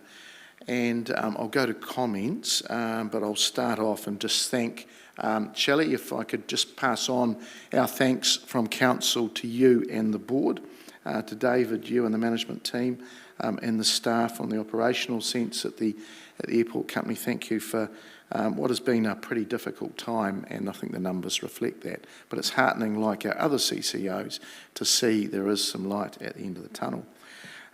Councillors, this is a gateway organisation. I know we focus on the numbers sometimes, and perhaps overly on the numbers, but imagine if we didn't have an airport. Imagine if we had an underperforming airport that some of our neighbours around us have. We would be poorer for that as a city. Our logistics sector, our distribution and freight sector is quite reliant on our airport. It's the third leg of the stool, and we would be remiss to try and upset that. Just want to comment on the company's worth $108 million. Yes, we've seen some revaluations that's lifted the value, but we still have nearly $85 million worth of equity in the company. The airport sector was hit really, really hard, but it's great to see the company's focusing on those C's: customer experience, culture, community, compliance. Really interesting journey in the sustainability world. And well done. You've probably exceeded what we thought you were doing. And also congratulations on the Qualmark Tourism Award. That's a real feather in the cap. Look, we're seeing the recovery in those more recent numbers. It's still early days, but it's heartening. And I think the significant role that you play in one of our lead catalyst projects in terms of Te Iu Tanganui, the Central New Zealand Distribution Hub, and the freight and logistics role that you play. So we're looking forward to some of these other projects that you signalled around the terminal development plan and the general airport campus enhancements. They are needed. We will fall behind if we don't allow the company to progress on that. Just also want to remind councillors that we do actually receive a dividend. It's just not paid to us directly into our bank account. We could receive that, but I think the company would signal to us pretty quickly that they need some extra funding. So there's more than one way to cut that, and we've seen other TAs around us that have gone to their owners, councils, not only to get them through COVID, but to significantly fund some of their developments. I'm encouraged that the company is trying to look after its own means in this way. So look, thank you for what you're doing. It has been difficult. As I said, the airport sector is one of the hardest hit, and we look like we might be coming out of that in a real positive way, so thank you. I'll open it up to other councillors. Councillor Naylor. Thank you, Mr Mayor. And yes, also I echo a big thanks to the Airport Board for all the work over the last year, which has obviously been quite a challenging year. But our community obviously benefits in many ways from having an airport, and absolutely that is hugely important. I do have some slightly differing views to the Mayor in terms of the financial impact to our community of being a 100% owner of that airport board. No, we don't get our ratepayers don't get a financial benefit from that asset currently. We don't receive a financial dividend. Yes, that dividend is reinvested back, and I do support the investment to diversify the revenue. However, we do need to consider and think going forward in the decision-making about how we balance that with the current needs of our community in terms of the financial impact of them owning an $83 million asset and still continuing to pay $8.5 million debt of having bought that asset, including the increase in interest rates associated with that, and whilst at the same time getting zero financial revenue from that asset. Yes, we benefit in many ways from having that asset in other ways, but I think in the current environment we need to think about perhaps a sooner return to reinstating that dividend that used to be a 40% of the net profit after tax. And I think that was a really good model. I think in there was a year that we said, yes, we'll defer that for a year. I don't want to see that as a long-term arrangement. I do think there are ways that investment can continue. 40% of the profit after tax still enables some investment going forward. So that is obviously a decision to be made early next year, and I look forward to that conversation. Councillor Barrett. Thank you, Mr. Mayor. Just wanted to briefly rise to congratulate and thank both the board and David and the team for the scale and speed of what you're achieving in the sustainability space. I think that's a truly impressive response to a challenge that was laid down in this chamber. And I really wanted to acknowledge that and thank you for it and wish you well for the next steps in that process. Councillor Fitzgerald. Shelley, Rauri, Hiana kia koroa, tēnā koe anō Stephen. And just to echo Councillor Barrett's comments as well, my brief review, and I agree with the Mayor that, sometimes being a gateway business, we tend to get stuck in the numbers, but I also agree with Councillor Naylor about another return coming back to the community in the near future. But if I could just congratulate both the board and the company, you've reported today and presented a 21% drop in passenger numbers, yet that drastic drop wasn't actually reflected in your profit and loss statement. So that's a huge, big tick for you guys. Thank you for all the work you're doing in sustainability and environment. Congratulations on the Qualmark Award and look forward to working with you in the future. Kia ora. Councillor Harpiter. I just want to say thank you to the board and to David and management team. It was a good presentation on presenting your customer, community, commercial and sustainability. It was great to be able to present that to us as a whole picture.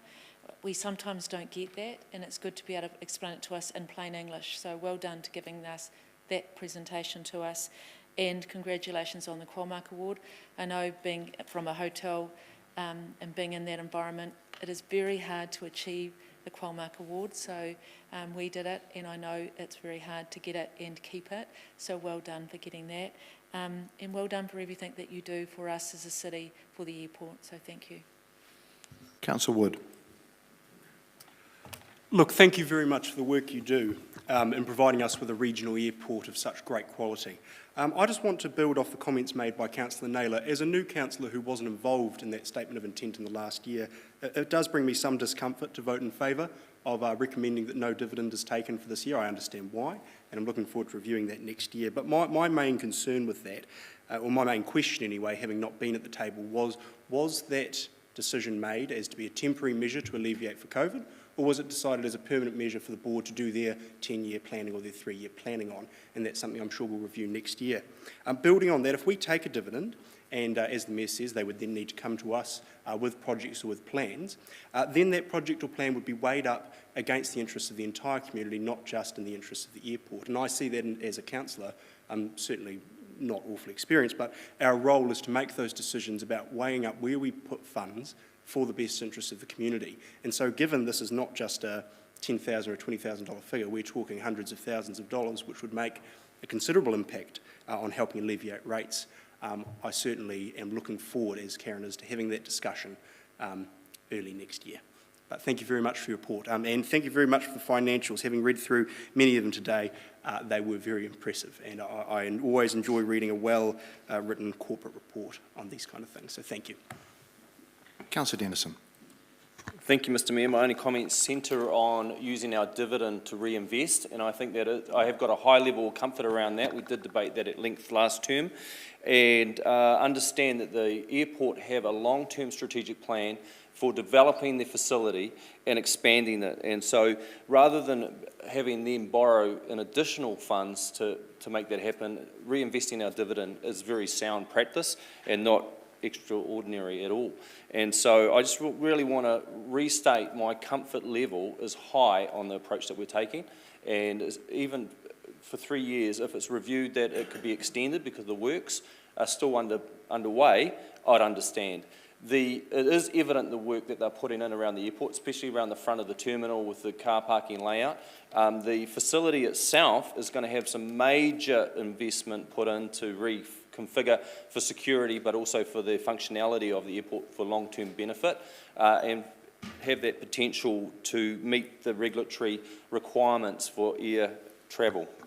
And so, even so, I know that there's been uncovered other renewal work that needs to take place because of the age of the building and the structural in part. And so, again, just highly comfortable with the approach we're taking. Thank you, Mr Mayor. Councillor Finlay. Thank you, Mr Mayor.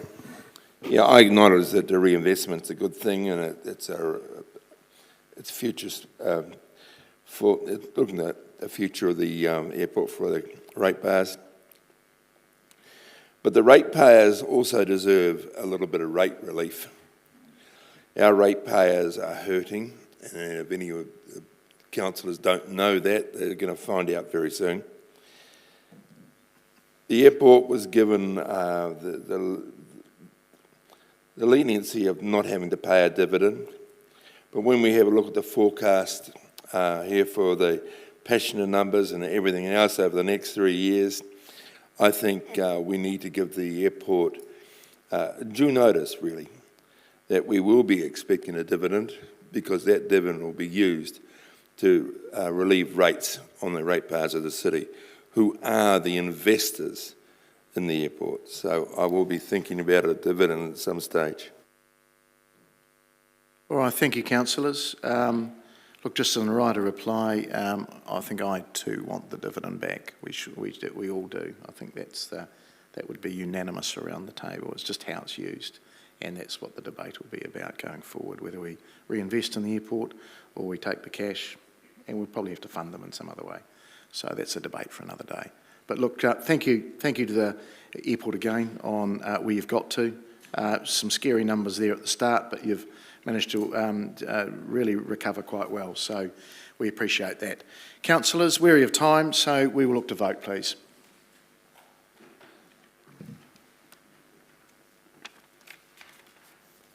As passed, 16 votes for and none against. Thank you. Councillors, I'm going to defer to the next meeting number 10 and number 11 on our order paper, and we will now just go straight to number 13.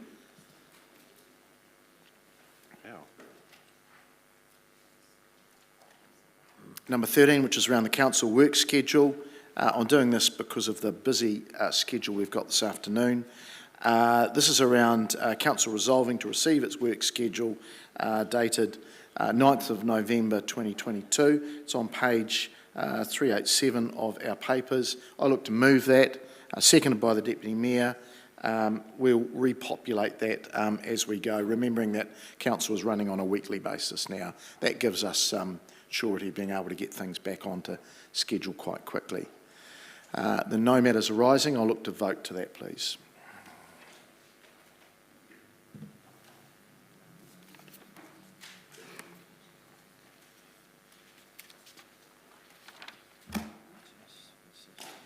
And that is passed, 16 votes for and none against. So I'll now declare the meeting closed. Thank you, councillors.